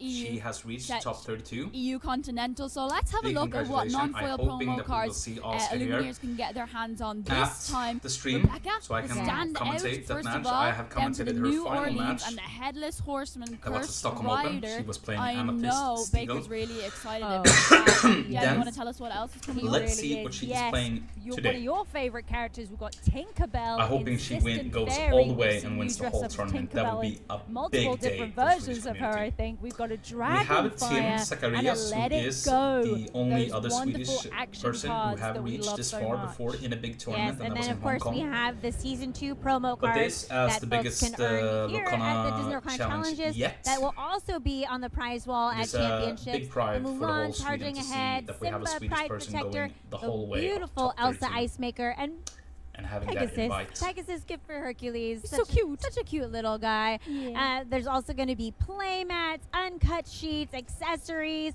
I think they're going to have the Disney Lorcana hats back. I love the hats so much. So there's quite a lot. I know those uncut sheets are just... I want more games. That is a prized possession for the players for about who are 5 able to hours earn right now, tickets which is to very get fun. those prizes off the prize Appreciate wall. Oh yeah, I honestly, I desperately would love to have an uncut sheet. I think it is just such a cool and unique prize that you could get, and I imagine framing that and putting it on your wall, it would just be so beautiful and so cool. Yeah, I think I do need to get myself one, and if I were to choose, I'd want something in sapphire, sapphire you are a amber sapphire to be girl. specific, and I want to display it on my bedroom wall forever and ever. So if you're a collector and still looking to get your hands on one of our uncut sheets, well, this is the way you can do it. Yes.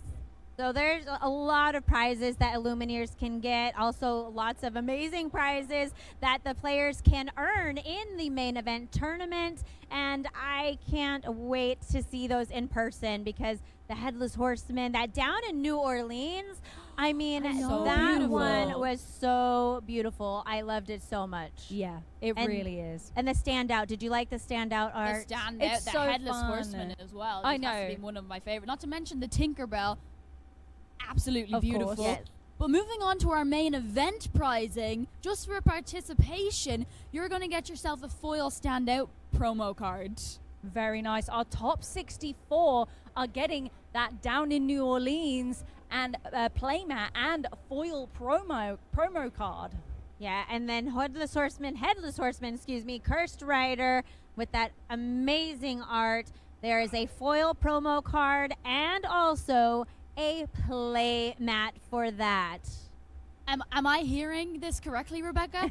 You're saying that not only for top 32, but for top 64, they're going to walk away with a play mat and a promo card? That is right, Kim. Whoa. Yes, these prizes are truly incredible. And then finishing out the top 16, it's the foil. Nice to hear. Very nice to hear. Indeed, Cyrilio. Very nice Lots to hear. of amazing new art so in the game. everybody, And then let's of course hype we up have Oscar in the chat right now. We want to see Oscar go all the way Brave Little Taylor to win that the top 8 will get this at tournament the in North Ghent. American Come and on now, European Oscar. Championship. Show us and not what you are only made that, of. but when you reach top 8 at the championship, you also earn We all will an be invite rooting for to you. the World Championship.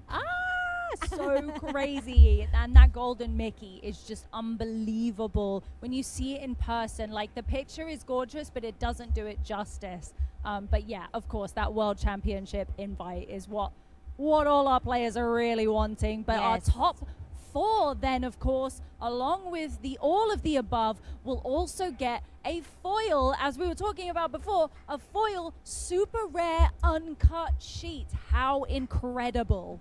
Yeah, moving on to our top 2.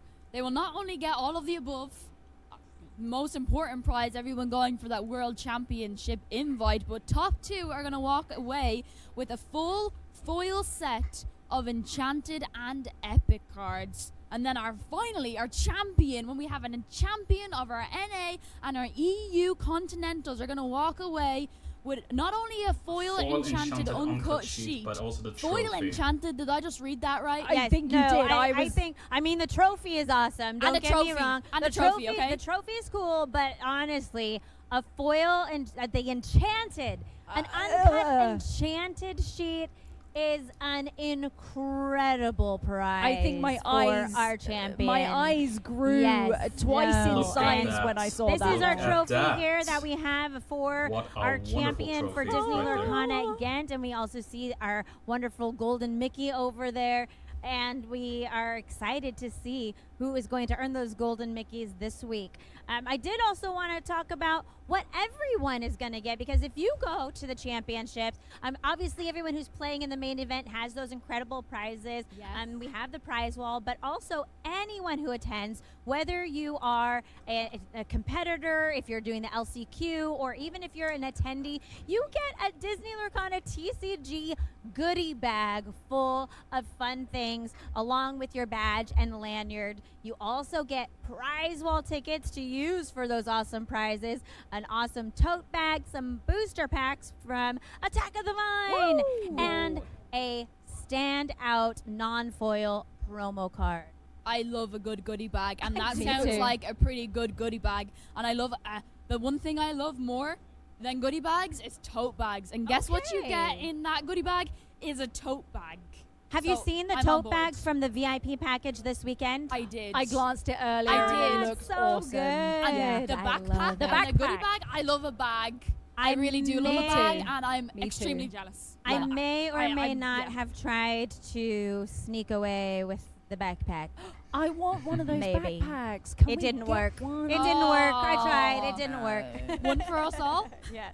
Yeah, if Well, we could if get you- 6 I also want one backpacks, of that those would be backpacks. They are amazing. If you are thinking even just a little bit about coming to Disneyland Resort in Anaheim, to the Disneyland Hotel, or coming to Disneyland Paris to join us for the championship, we do have some fabulous news. You saw in the video, you heard it yesterday, that there are hotel room blocks at the Disneyland Resort hotels and also some discounted tickets for the Disneyland park. We love a discount. Yes. So if you want to come, definitely check out the hotel room blocks and tickets and join us for the fun. Please come join us. Yeah. Well, we are ready for more fun right now, some more gameplay. We are getting into the top 32. This is going to be exciting. We know that you all are ready for this. I do want to talk about one short thing before we go over to the casting booth, and that is up to this point today, both tournaments have been running together at the same time, but now we are in these top 32 brackets, and each bracket is going to be moving at its own pace. Ooh, okay, so if one bracket, if the Friday tournament makes they finish top 32 and move on to top 16, but the other tournament is still in top 32, we're going to be showing those matches. So you might see us a little bit back and forth between the two tournaments, but our casters are going to be on top of it, let you know which match you're watching for which bracket, and we'll keep it all straight for you. Yeah, right? we've got you. We've got you. Don't worry. Got you. You're not And gonna I miss any know that the casters have got us. I've got a friend in these casters, so let's go ahead and throw it over to the booth.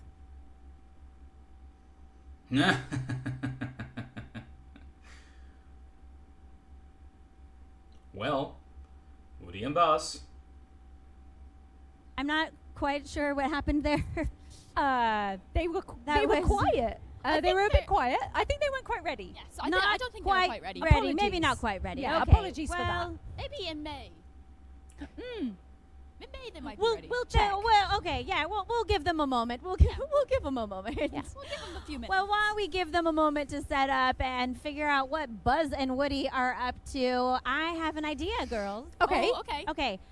A fantasy draft update. Yes. Let's do it. I know that we've been watching these players all 211 points, Kim. Yeah. My goodness. Look at my team, Team Jen there, 133 points. That's really, really good. 133 points is great. That's great. I mean, Jen. 133 points also with only 3 players is really, I think that's really good. That's phenomenal. Yeah. I'm so proud of my team. 211 points for Kim. Team Baker coming up there in second place with 201 points. I'm not far behind, 191 points for Team Rebecca. We have Team Spessy at 179, followed by Team Ross and Jen there. How are you feeling right about now, Kim? I'm feeling pretty good. Yeah, I'm feeling pretty good indeed. I bet you are. Yes. I had just before we sat down in here, I had Bennett come running over to me, who managed to go 10-0 into two draws to make it into top 32, and he said all he was after was making day 2, and if he could walk away with an EU qualification for himself, he was over the moon. So he said he doesn't care what happens next. He just loves this game so much, and any extra games he gets to play after this is a privilege. And I'm so happy I got to have him on my team. I'm so happy for my team. They've been doing amazing, and they were like, Kim, you pushed us, your positivity got us through. And I was like, no guys, you actually did it all yourself. I was just cheeky enough to pick your names for my team. You were their cheerleader on the sidelines, though, pumping them up, and they did it. They did it for you. I just know it. And I think that maybe now our casters might be just about ready for some gameplay. But I hope everyone has enjoyed following us along with the fantasy draft. Of course, it's not over yet because we're going to keep going. We're going to keep earning points and see who comes out on top. How is your deck predictions looking right about now, do you think? I think mine is all right, actually. Yours might be okay. I think I'm not sure whether or not, I know Ed was playing my color prediction, whether or not he made it through. I haven't gotten a chance to look at our full top 32 or top 64 actually, yet, but I know, Rebecca, you're probably feeling pretty good about your prediction. Listen, we all knew that Dogs was going to be doing well this weekend, and there is no doubt about it. That deck is good. I feel very confident in my prediction that Dogs might just take it all. I still feel pretty good about Amethyst Steel, though. I mean, we've seen it quite a lot on the feature table this weekend. It's done pretty well. It's also the top most represented deck that we have here on both Friday and Saturday, and going into today. It's #1. So I'm feeling good too. I'm feeling good too, guys. I think that you know, I know that Baker picked Ruby Amethyst because he is loyal to Ruby Amethyst always, but I believe that there have been some decks that might have cracked into the top 32 from these tournaments, so he might still have a chance to win.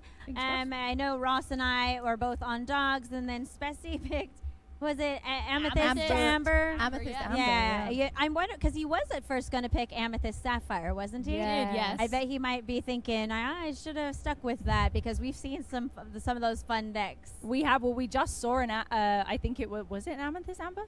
Yes. Amethyst Amber. Yeah, it was Amber Sapphire. Sorry, I with think the we Mufasa. we just saw that win 2-0 on the feature table, me and him, and it was crazy. It was one of the most insane feature table matches I've ever watched, and it was just so much fun. Yes. Well, we are excited to see this top 32 round for you. So lock in, everyone. As JDC Quest would say, lock in, get ready, and we are throwing it over to Ross and Baker, who are going to bring you the next matches.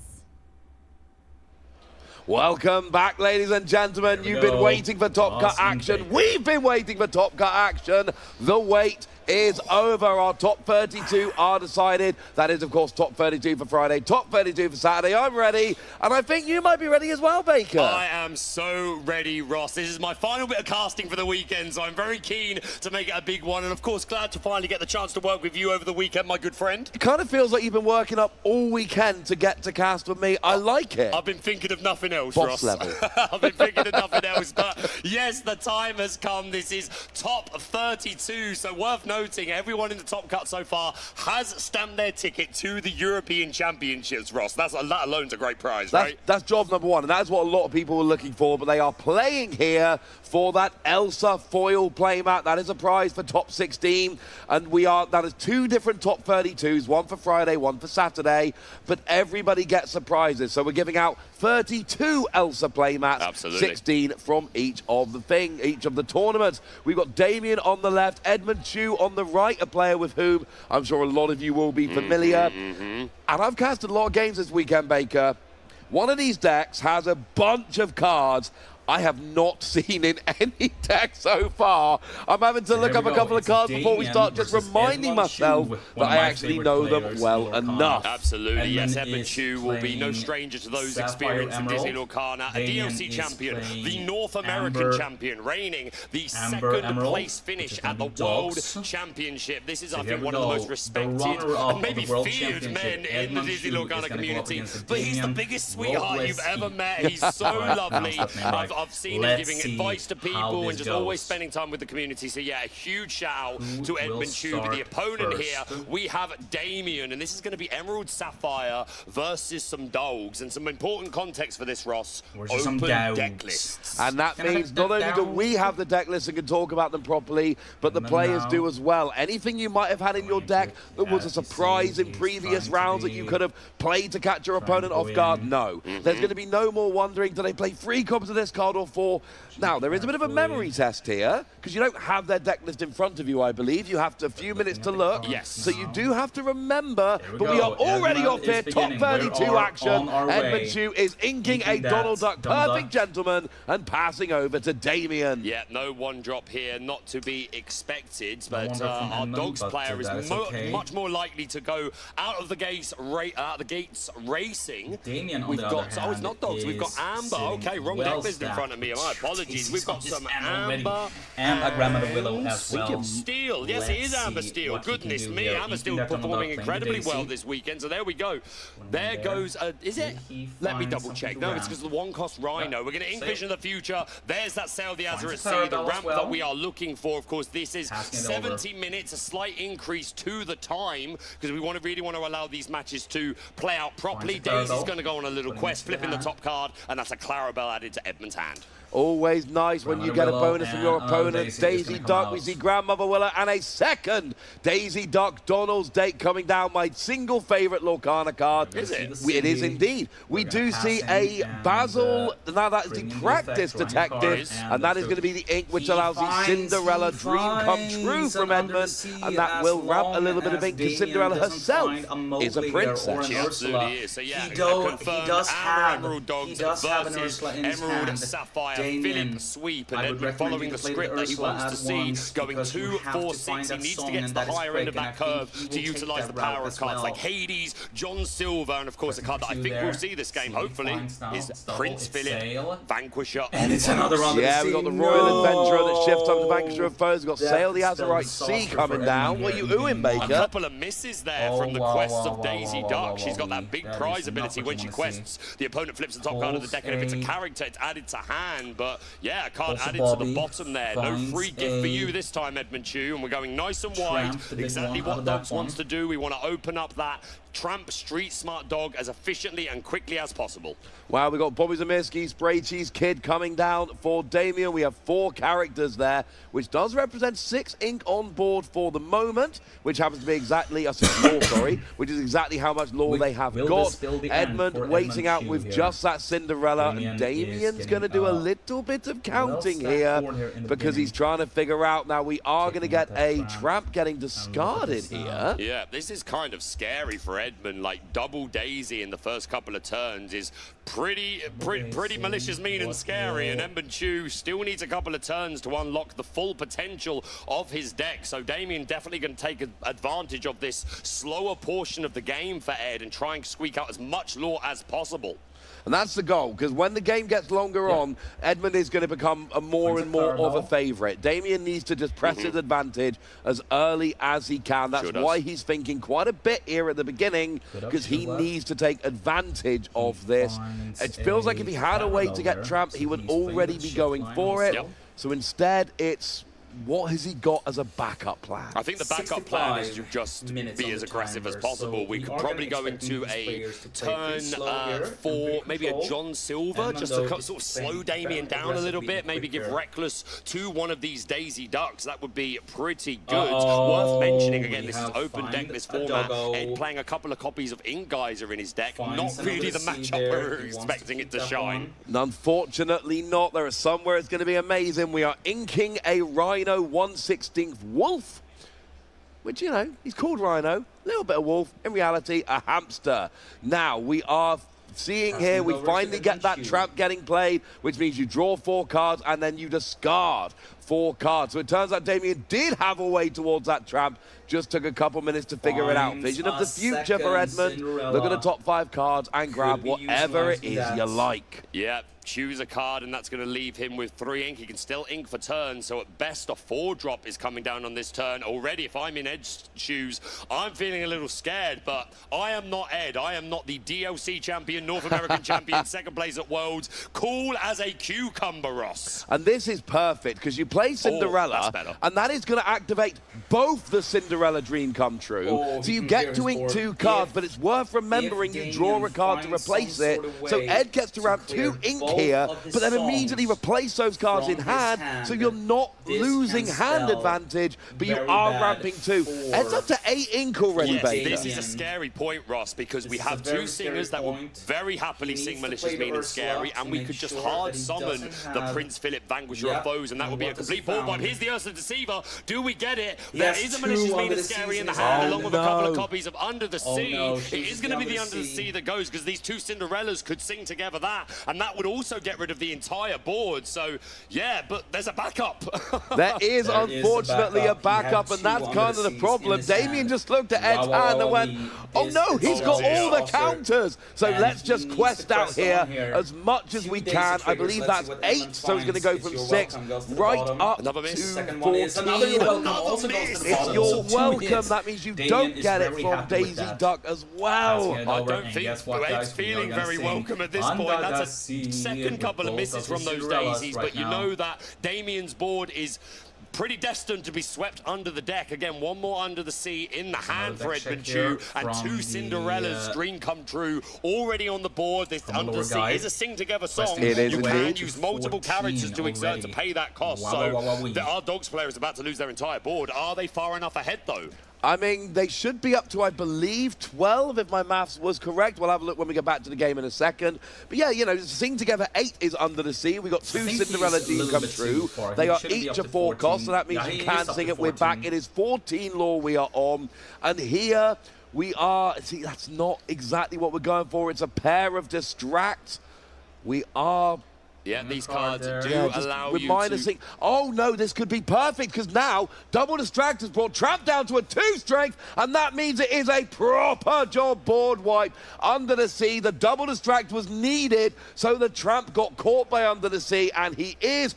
Everything is under the sea. Good news, you get to hang out with Ariel and all of your sea creatures. Bad news, you're not on the board anymore. Yeah, Sebastian will be absolutely thrilled. So yeah, all of a sudden, Ed looking a lot better. I was very worried for him with these daisies and already a 14 lore. Here's the Nani stage manager, Ross. What does this do? This lets you look at the top 4 cards of your deck, find a 2-cost card, and add it to your hand. And it is Grandmother Willow, Ancient Advisor, which is chosen. That's going to reduce the cost of 1 card per turn, but it seems like we are just passing straight back over to Edmund here. He's got Tipo, Growing Sun. He's just grabbed off the top of the deck. That's going straight into the ink. We're paying a whole bunch of ink, and it is Prince Philip, Vanquisher of Foes, but the problem is you're not board wiping, which is kind of the point. You get to banish every damaged character. There ain't no damaged characters. They're absolutely right, but Edmund is recognizing that Damien is at 14 lore.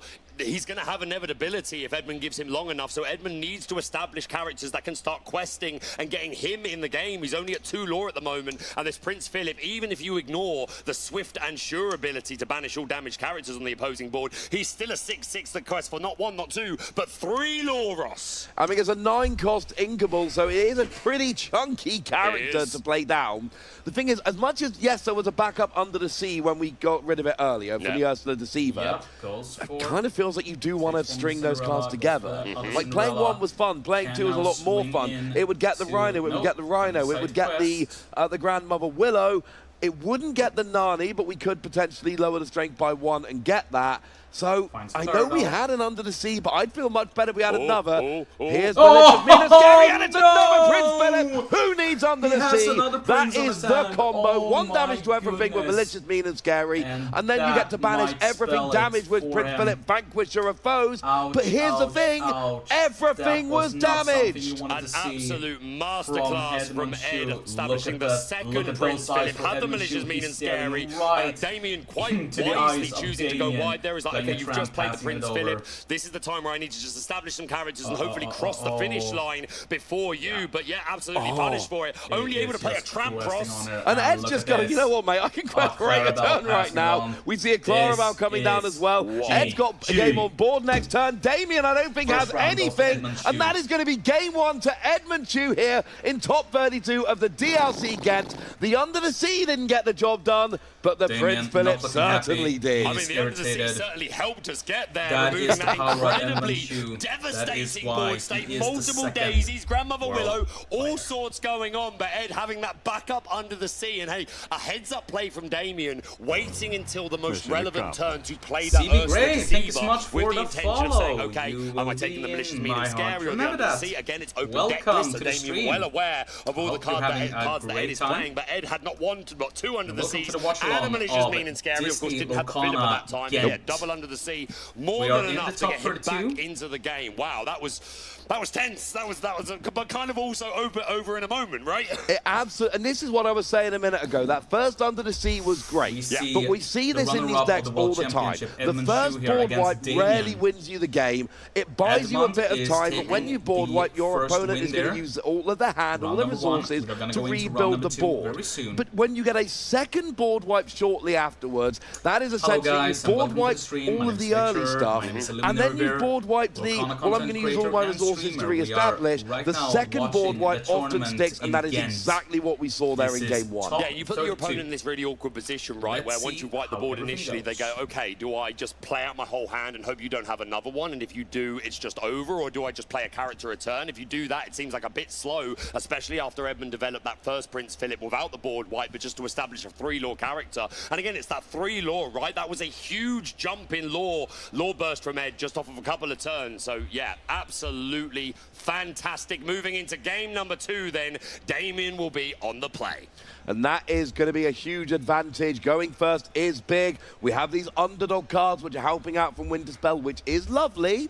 And Ed here, this is how you know Ed is a really experienced character. A really experienced player. Yep. Might be a character too, to be fair. Yeah, because he is clear. He's not even trying to start his altered phase. No. He knows Damien is going first. Damien alters his hand first. Once he's done that, then Edmund is going to go for it. It's the first time all weekend we've actually seen a player really wait. Damien's not doing anything. That means his hand has got to be spectacular. A full hold for Damien of all 7 cards. And yeah, to the point you were just making, Ross, Ed quite well known for doing this. He doesn't want to give any information away whatsoever. It's like, I don't have to do anything yet. I don't need to look at these cards. Nope. And Ed has a fantastic pace of play. He doesn't need to spend ages taking a look. I'm pretty sure we just saw I think he might have kept 1 card. It was a very aggressive hand onto there from Ed. He might have kept one. I think he kept 1 card. Okay. But again, that's what you do. When your opponent keeps their hand, they're going first with a phenomenal hand. You kind of have to go really aggressive to try and make sure you got the best start possible, but that means we have altered hands. We are rolling here in game 2 of top 32 at the DLC Ghent, and we are going to be inking for Damien. It is a Mickey Mouse Amber champion, and it is Lady Decisive Dog who comes onto the board. Yeah, and again, being on the draw this time, Ed knows he still needs to be very aggressive. I wonder if the 1 card he kept on that altar was perhaps the only ramp card in his hand, or maybe he didn't even have the ramp, but there was 1 card that he just wanted to hold on to. I do see the 1-drop Clarabelle there, but not establishing yet. Probably looking to find a point where he can play it and then immediately shift it, or he just wants to hold it for ink. Quite potentially there. We inked the Malicious, Mean and Scary, but no turn 1 play. Happy to just get that in the ink and move on with the game. Damien here is going to ink that Rhino 1/16th hamster, and we get the Tramp. Oh my goodness. Enterprising. Thank you. Go. Yeah, you had it. It was on the tip of your tongue. It was on the tip of your tongue. Yeah, this Enterprising Dog. You can pay 1 less to play him if you have a lady in play. And you do. And we do indeed have a lady in play. And then you can boost the character strength by 1 for each other character you have on the board. So that was a +2 strength to the lady. And the lady has the pack of her own ability. Or when you play another character, she gets +1 strength. So able to burst that lady up to the 3 lore she needs to immediately start on the aggressive side. And that's why we got 3 lore for Damien. Very well explained there. We also have the Grandmother Willow Ancient Advisor. Edmund just played Tipo on turn 2. Ramped up to 3 ink. It's a slower start, but that is when you're playing these Sapphire decks a lot of the time. Tipo or sell the Azurite Sea turn 2, that's what you want. It's exactly what you want to see. Probably going to want to go into a 4-drop, something like a Cinderella, Dream Come True. Again, Ross, we've talked about it all weekend. The Sapphire decks that want to go 2, 4, 6. Get me to the end of my curve. And when you can get to the end of the curve... Sorry, Ross, to cut you off, but look at that look. Look at that look. Look at those eyes from so well Edmund Chu. Like, he's the nicest person in the world, but man, that's an intimidating stare right there. He's not doing it for that reason. He's trying to get as much information as he can out of the opponent, and just cool as a cucumber. I mean, there are no nerves on, so a little bit intense look there, but you know what? We sometimes, I mean, you know, especially talked about this quite a lot yesterday. You can give away information without meaning to. Now here comes Donald Duck Perfect Gentleman, and then we're going to quest out with the other 3 going up to 6 lore in total. And that Donald Duck at the start of your turn, you can choose to have both players draw a card. We ink sail the Azurite Sea. It's Cinderella time. There it is. This is the 2, 4, 6 line we're looking for, and this is the set phase. So Donald Duck will trigger. Both players get to choose if they want to draw. Even if Damien said, "I don't want to draw," Edmund is more than willing, but more than capable of drawing a card there. And you've got to think that's going to help out Ed. I imagine he's playing Donald Duck himself. I'll quickly double check that. We do have the list. Yeah, he is playing 4 copies of that Perfect Gentleman, because again, this is a combo deck, Ross. You need those combo pieces. Oh, absolutely, you do. Malicious, Mean and Scary. Harry combined with the Prince Philip. And, you know, you've talked already, Baker, about how important this 2-4-6 curve is to being able to draw the right cards. Absolutely perfect. And that Donald Duck perfect, gentlemen, it is a very good card, but it can backfire. It sure can. If it gives your opponent the cards they need. Nani Stage Manager comes down with searching the top 4 cards, finding a 2 cost, and it is going to be that trapped enterprising dog. Yeah, of course, this deck is mostly made up of 2 cost or less characters, so very unlikely that you're going to miss with Nani. She slips so well into this deck. She can sing Della's Moon Lullaby. She can combine with the Lady Miss Park Avenue to sing Under the Sea. So yeah, she has found half and home in this deck list. Absolutely has. Now, we haven't played the Tramp yet. It would be a 1 cost with that Lady on the board. Sure would. But we're trying to look here. I do believe if there is a Tramp Street Smart Dog in hand, we would reduce it down to a 2 cost for the 5 characters on board, reduce it potentially down to a 1 cost if Grandmother Willow hasn't been used yet. So it would only be 1 cost for the Street Smart Dog. It's going to play, it's going to be double Daisy Duck, but it's not Big Tramp yet. Or the Big Tramp will now be free. It would be, but also perhaps more importantly, Ed's at a point in the game where he doesn't really have access to any sort of board wipe. We only have Singer 6 on the board, courtesy of Cinderella and Tipo. That's not enough for Under the Sea. We don't have a board wipe available to us. This is absolutely the time to go aggressive. We have 2, 4, 5, 6, 7, 8, 9, 10 lure on board, but potentially 12 if we can boost the strength of that Lady. So Edmund is in a pickle here.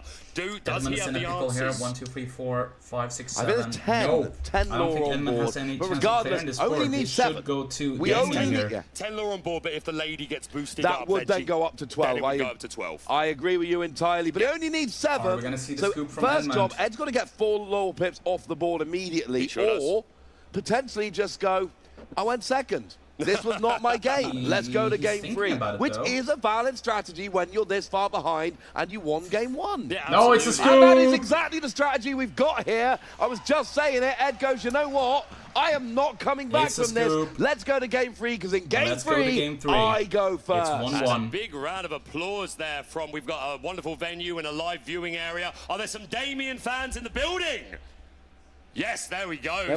We've got people rooting for both players. You love to see it. We are going to a game 3, but now Ed gets to be on the play, so hopefully he will reach the high end of his curve all the sooner. But both games there, we've seen double Daisy come up relatively quickly. Ed was able to deal with it very efficiently in game 1. Can he do the same thing as we move into game 3? Again, if you're just joining us, you've missed a lot, but there's still plenty more to come. We are at the top 32 DLC Ghent here in Belgium. These players are already qualified, Ross, for the European Championship, but they want more. They want more prizes. I believe it is the Elsa Ice Maker playmat on the line for this match. But what's the main prize they're looking for today, Ross? Well, I mean, the main prize most of was that European qualification. Sure. But if you win this game, then you get a win and in for the serialized Mickey. Absolutely. I want one of those Mickeys.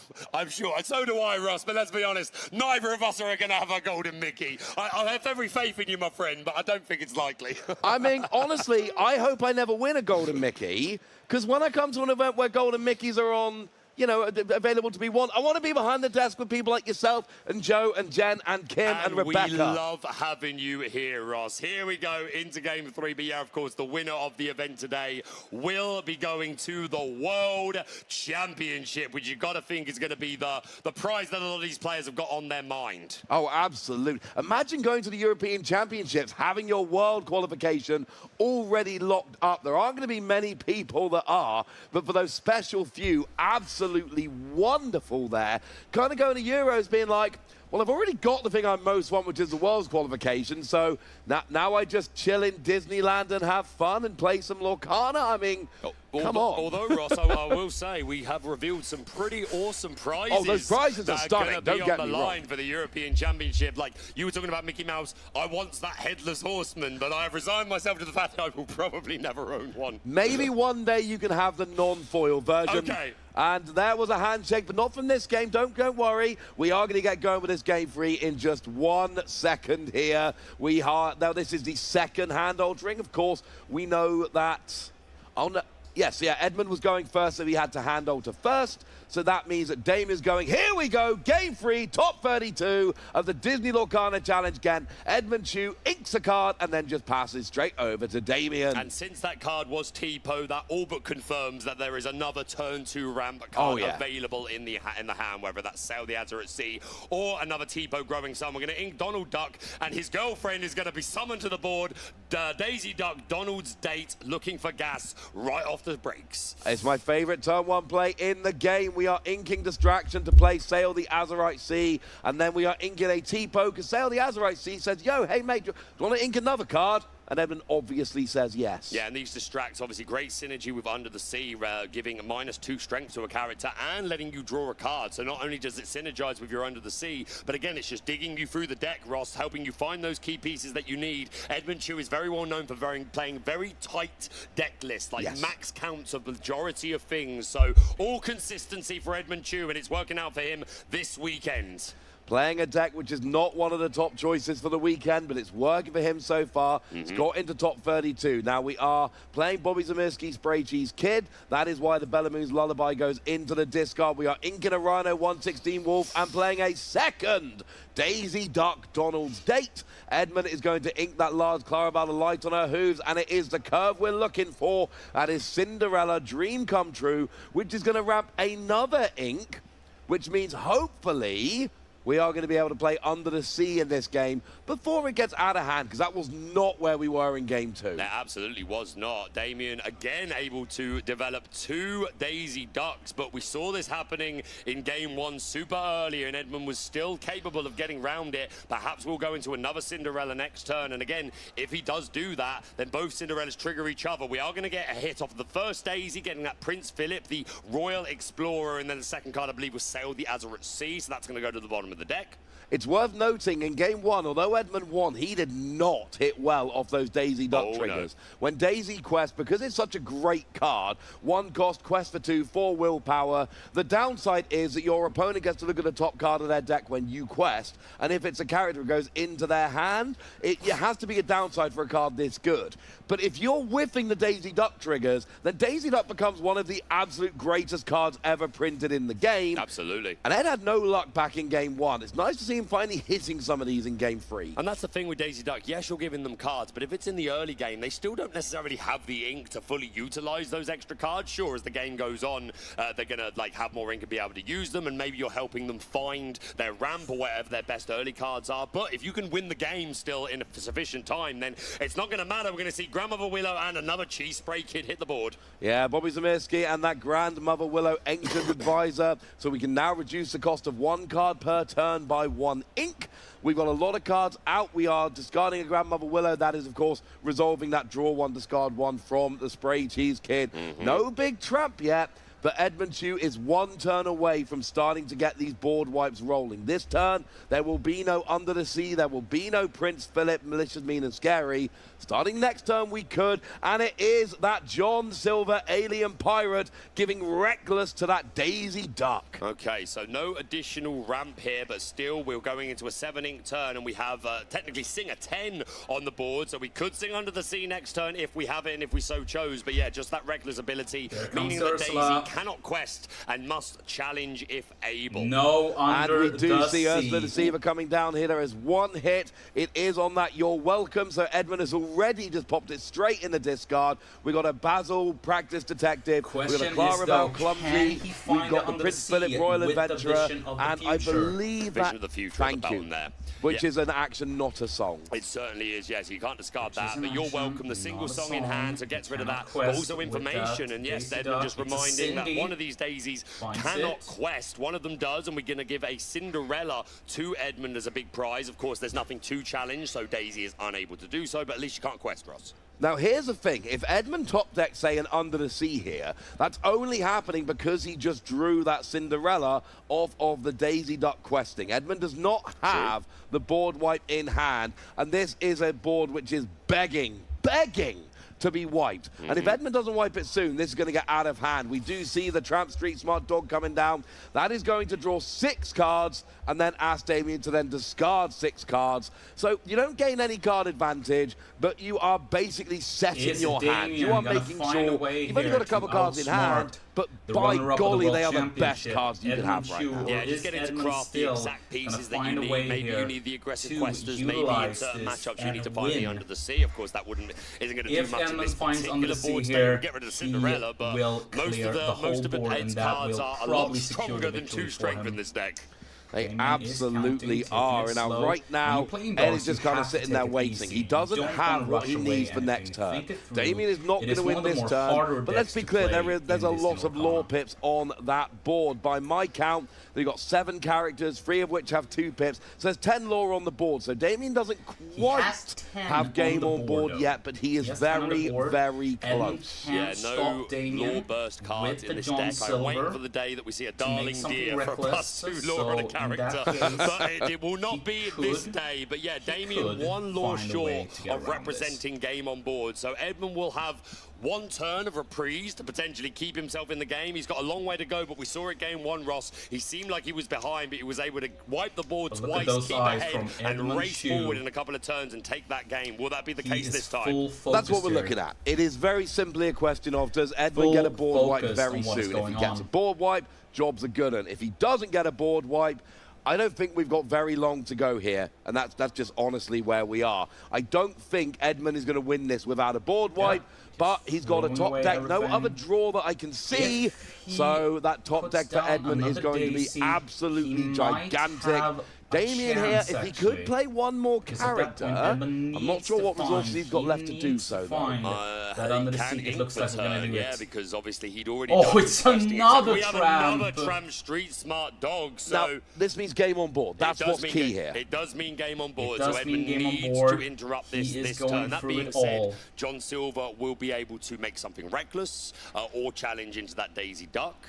Is there a way here that you can keep him off of it? It's 2, 4, 5, 6, 7, 8, 9, 10, 11, 12 lore on board, Ross, so that would take him to 21. So the Reckless and John Silver would take off 2 lore pips. Yeah, so we can keep ourselves in the game. Okay, vision of the future, absolutely huge here. We're looking for a board wipe. We don't see it. There is an ink geyser, but I don't really think that is going to do too much, unfortunately, here. Doesn't get taken. But look at this. It's not the matchup for ink geyser, unfortunately. Ink geyser doesn't get the board. No, it's certainly not.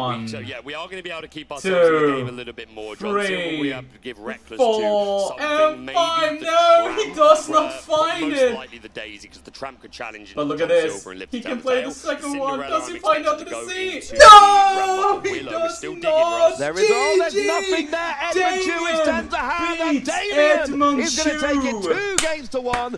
Book his space in top 16. The Elsa playmat is secured. 1 game away from getting that golden Mickey, and a few games away from a potential spot in the World Championships. That was humongous. A huge congratulations to Damien. You saw the look on his face. He's got to be elated. Not only has he taken down the North American champion, DLC champion, second at Worlds, Edmund Chu, but he gets to keep playing, Ross, and maybe he will be the one to finish the event and go to the World Championships. What a match. That was absolutely huge. And once again, and I've been saying this all weekend, I'm going to keep saying it, Baker, that showed the power of dogs. I believe sincerely that dogs is, and I believe there is a bit of a margin here, I believe dogs is the best deck in the format. Yep. And every time we get dogs on stream, that happens. And even in the best of 3, you can have that 1 game where you take it down. But the pressure dogs put on is so hard to deal with. And generally, you're either a slower deck and the pressure of dogs is too much, or you're an equally fast deck and Under the Sea can go and get you. Yeah, if you can lose to this or you can lose to this, like the illusion of choice. But yeah, another huge congratulations to Damon. And again, I want to point out Ed there, like, realised he'd lost, extended the handshake immediately, cool as a cucumber still. I'm sure he's disappointed, but the constant professional. And it is worth pointing out, still has that invitation to the European Championships.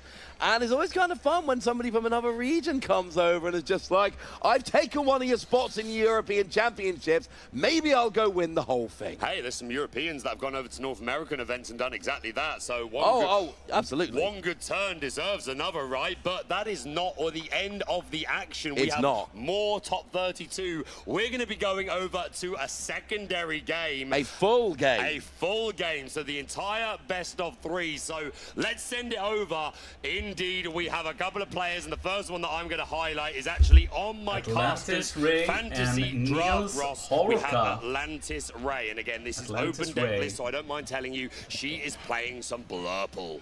Yeah, and I will say this is actually the deck list I was looking at the start. There are some cards here: Mickey Mouse Snowboard Ace, Mickey Mouse Spinning Skater, Improvise, Pull the Lever, Wrong Lever. These are cards we've not seen in decks for a long time. I've not seen these on stream all weekend so far. I love getting to top 32 and being like, wait, what does that card do again? Absolutely. It's been a while since I saw that one. Yeah, and I've got to say, this Emerald Amethyst deck, I would say a little bit of a dark horse coming into this event. I don't think many people had this on their radar as a top contending deck. Of course, it's seen a lot of success in the past. Emerald Amethyst, quite a famous in color, but I wouldn't say this is the meta where it has been the most popular. But here we see it's taken us all the way to top 32. But Ross, I'd love to quickly mention a couple of the cards specifically in Atlantis Ray's deck. She's playing Blurple, but she has some spice in here. One card in particular, a card I know she's a humongous fan of, Second Star to the Right. We saw this card a lot in set 9 format, Ross. The Sing Together 10 to draw 5 cards, and I've spoken to Atlantis about this a lot. She says,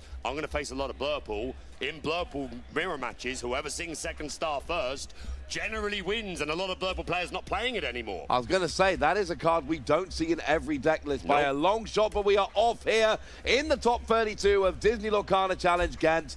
We got Niels here, just gets an ink. Atlantis Ray is going to be inking the T-Boat and then playing the Rafiki Mystical Fighter. And then we're passing straight back over to Niels here. We are going to ink the Webby Vanderquack Mystery Enthusiast. And that is one of those cards we do not see very often. It is the Minnie Mouse Spinning Skater, a card I bought from the vendor this morning to get signed. The artist is in the building. Yeah, just a nice simple 2-cost 3/3. Another card I want to bring up very quickly, Ross, is because we could have access to it on the next turn after that ramp.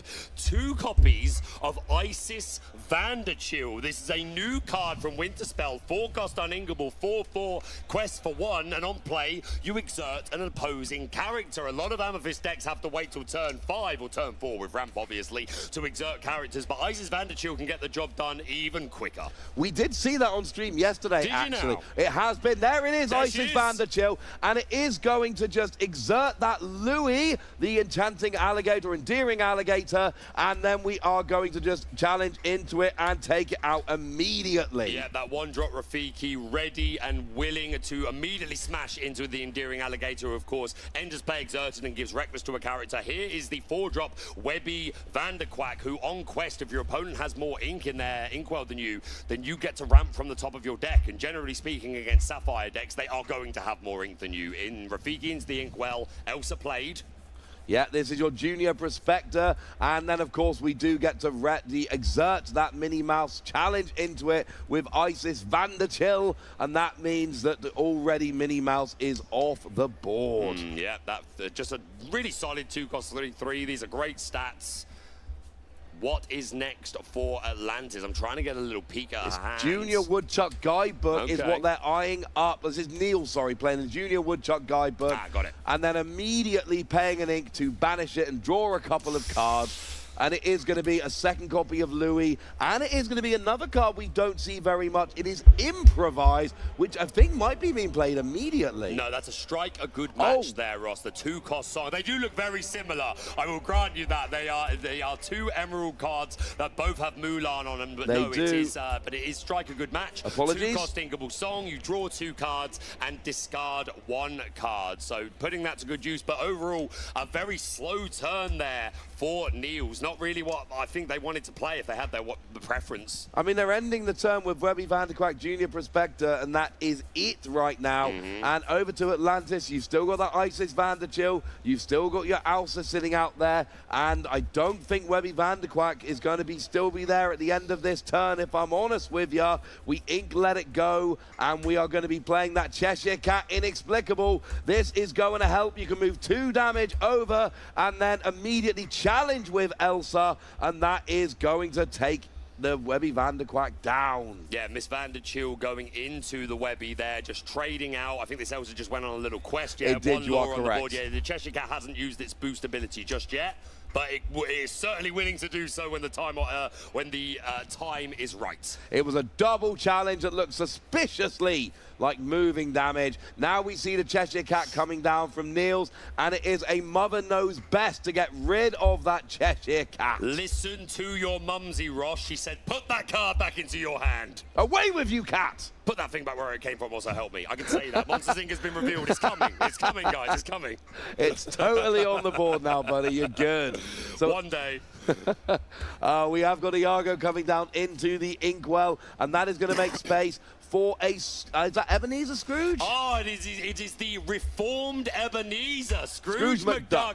On Ebenezer. Play, you put the top card of your deck under all of your characters, not just the ones with boost. All of your characters get a card under them, but synergizing really well with these boost cards, who, if you have boost, generally you have an ability that is triggered by cards being under you or becomes a static ability while you have cards under you. Absolutely. That's a card we've not seen on stream yet all weekend. I love that these cards are coming out in top 16. We haven't seen them all weekend, but now they're coming out. Things like this reformed Ebenezer, Scrooge McDuck, now Demona, Scourge of the Wyvern Clan. That is not a new card. We have seen that about 57 million times on stream. Absolutely, and quite rightfully so. One of the strongest cards in the game. Demona, a 6-cost 5/6 quest for 2 on play. Exert all opposing characters, and both players are forced to draw up to 3. And of course, that Stone by Day ability when you play Basil, the practice detective. That Ebenezer, reformed Ebenezer Scrooge is going to take out the Cheshire Cat, flipping that Minnie Mouse that was underneath, and then we're free to start questing.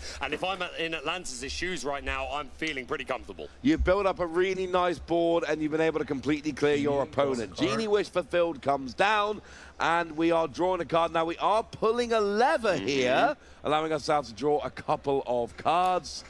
Something worth mentioning here, Ross, that we need to respect. We've just gone up to 9 ink. We have a 4-cost character on board, so the ability to sing Malicious, Mean, and Scary and then hard summon the Prince Philip, Vanquisher of Foes, is very, very real. Will Ray, for that reason, Atlantis Ray, not overcommit to the board. She is going to play a Cheshire Cat. She is going to commit. She is committing. And the Scrooge comes down, immediately boosts the entire board, so this Cheshire Cat is immediately going to put 2 damage from the Scrooge onto the Genie. I love it, Ross. I mean, this is working rather nicely here. You are setting yourself up for a potential board wipe, but if you don't get board wiped, you are in a phenomenal position. Very much like the game we just saw a second ago, Baker. It comes down to, does Niels have a board wipe? If he does, and that is the Prince Philip, Vanquisher of Foes with Malicious, Mean, and Scary.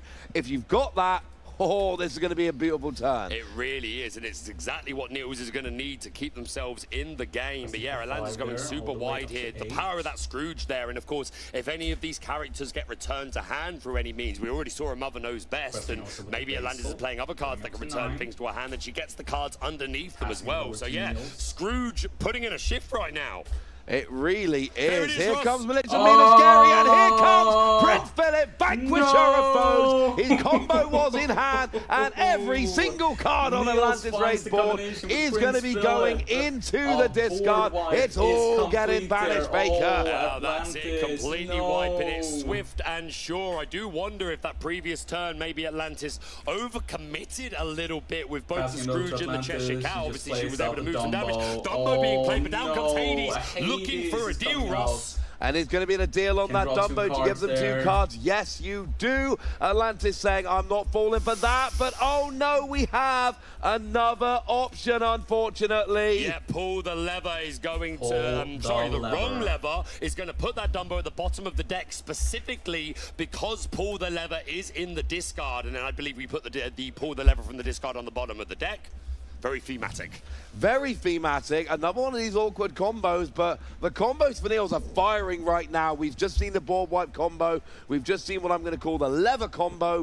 We do have that Junior Woodchuck guidebook that's been played right at the top of the screen, poking out from behind our logo there. And it does seem like we've got a handshake straight away. Is that game 1 to Niels? That is game one to Niels. Atlantis with nothing left after that Prince Philip Swift and Sure just wiping her board. She was top decking, found the Dumbo combo, put it down, but then it was immediately removed and bounced around, and yeah, by that point, I think she just lost too much of the board. The foes were vanquished, and you said yourself, Baker, going wide when your opponent had that option on the board, it really could have gone either way. If that combo didn't come down this turn, Atlantis was going to absolutely explode with Law, and they were going to be really in the driver's seat for the rest of that game. Yeah, I think Atlantis was putting herself in a situation where if there wasn't a board wipe, then she developed a two-turn clock, I believe. I'd have to double-check the law, but yeah, making that choice, and it did not come out in her favor this time. But we're going to go into game 2. Atlantis will be on the play. Again, if you're just joining us, this is our secondary match of top 32. Atlantis versus Niels, Blurple versus Emerald Amethyst. Who is going to proceed to top 16, get the Elsa playmat, and continue playing, and hopefully get the next invitation to the World Championship? We're still a few games away. You got to go through top 16, top 8, top 4, the final, and then the grand final, because we have 2 parallel tournaments running. But we are off Niels. Oh no, we're not off yet. This is a very aggressive hand alter. 1 card kept, 6 returned. Can we just point out these Baymax leads for a moment? My goodness, they're amazing. You are a big Baymax fan. Love Baymax, mate. Yeah, he's a fantastic character. That was the promo for the European Championships. You remember, Ross, you were there. I have the non-holo version of this promo, and that will do very nicely indeed. So it does look like we are going. Atlantis, of course, did lose game 1. She gets to go first here in game 2. And we are inking an Iago Giant Spectral Parrot, and it feels like that is the whole turn here. Yeah, no one drop. There are Rafiki and Basil practice detectives in the deck, either not finding them or opting not to play them. I can also see there's already a second star to the right in the hand, but we have the turn 2 ramp, so we have a game, Ross. That's what we're looking for. Tipo turn 2, get that ramp, go from 2 ink up to 3, and then hopefully next turn you can get Cinderella or something along those lines and go up again and just keep getting that ramp rolling. That's what you're looking for. Yeah, we've ramped up. We can go into a turn 3-4 drop, maybe the Genie, maybe the Isis Vanderchill, who we already saw put in some work in game 1. Wasn't enough to get the job done, but it's a very interesting card. I do like her being able to exert characters that 1 turn earlier than you would with Elsa. And Webby Vanderquat, because Atlantis has more ink in her inkwell, is going to ramp us. Very nice. Yeah, junior prospector there coming out. Then we do see the Isis Vanderchill.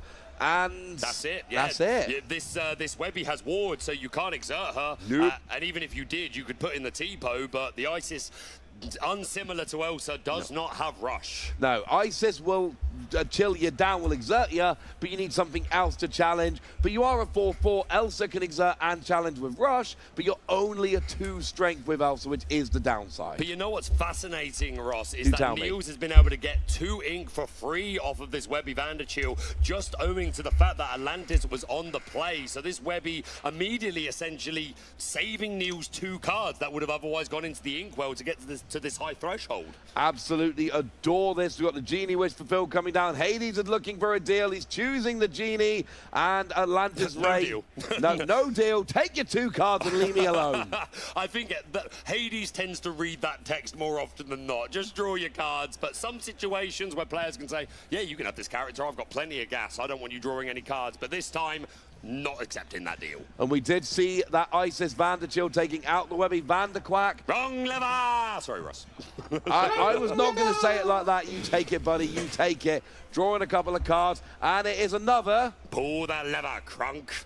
Oh, come on. We'll wait for the wrong lever. We still need to play that. Yeah, pull the lever has, of course, a dual link that gives you the choice. You can either draw 2 cards or force your opponent to discard a card. I love flexibility in my cards, Ross. It makes me very happy indeed. Oh, and here we see it. We've got a 5, a 4, and a 2. Second star to the right, and straight on until you have drawn 5 cards, and suddenly Atlantis with bunches of gas. There are not very many ways to draw that many cards in Disney Lorcana trading card game. Atlantis has found one of them, and they are in a phenomenal position here.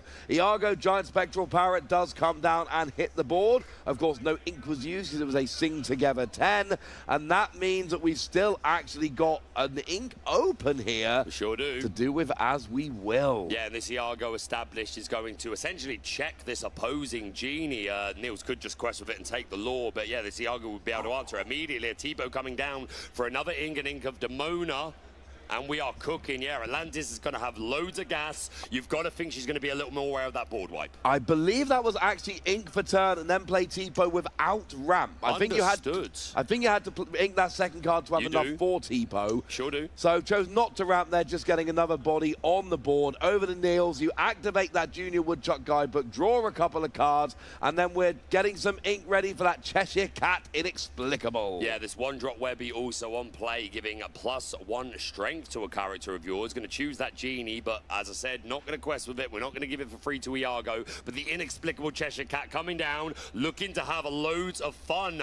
Eventually, we're going to need some floating damage first. We are going to need some floating damage. Just a reminder, the hollow versions of those Whisper cards. Oh, they are absolutely stunning. My Ursula Whisper of Vanessa is absolutely stunning, which is a card, by the way, that Atlantis is playing 2 copies of. Well, we do see Elsa Fifth Spirit coming down there, another card she's playing. That is going to exert the Genie, and you've already mentioned that Iago does trade very favorably into Genie, and that is exactly what we see here.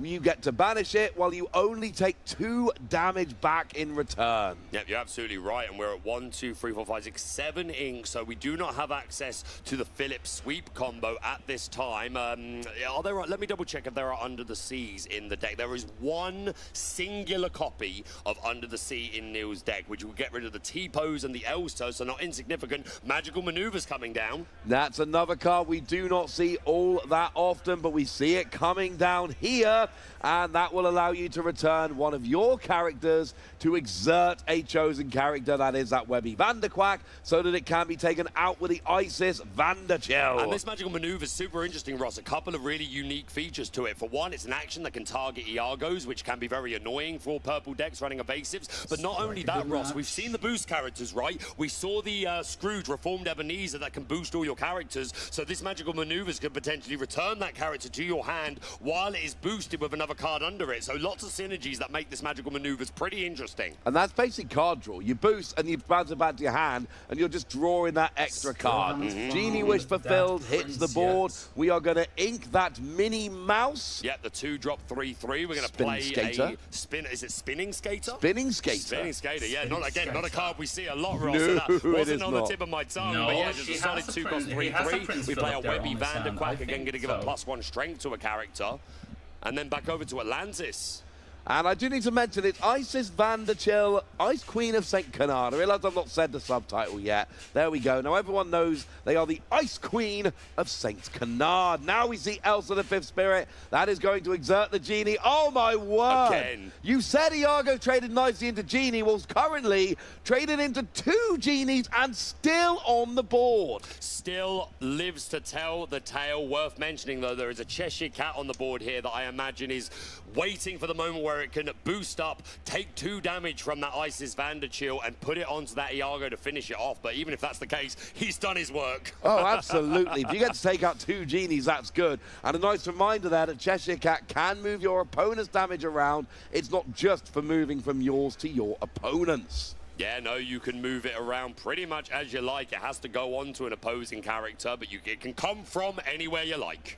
And we did see Atlantis there just questing out, going up to 7 lords. Their opponent kneels at 6. Here comes Malicious Minas Gary, and here comes Prince Philip, vanquisher of foes, and they have all been vanquished very nicely indeed. Yep, swift and sure, removing everything, but Atlantis, thankfully, due to that earlier play of second star to the right, still has resources in hand, so can redeploy to the board here. Do we have a Hades to get this Philip off the board? I think you've got to get rid of this Philip, because we saw in the last game, Ross, with Ed, how quickly it can run away with the game. Hades coming down, not accepting the deal. There's no way Niels was going to take that deal.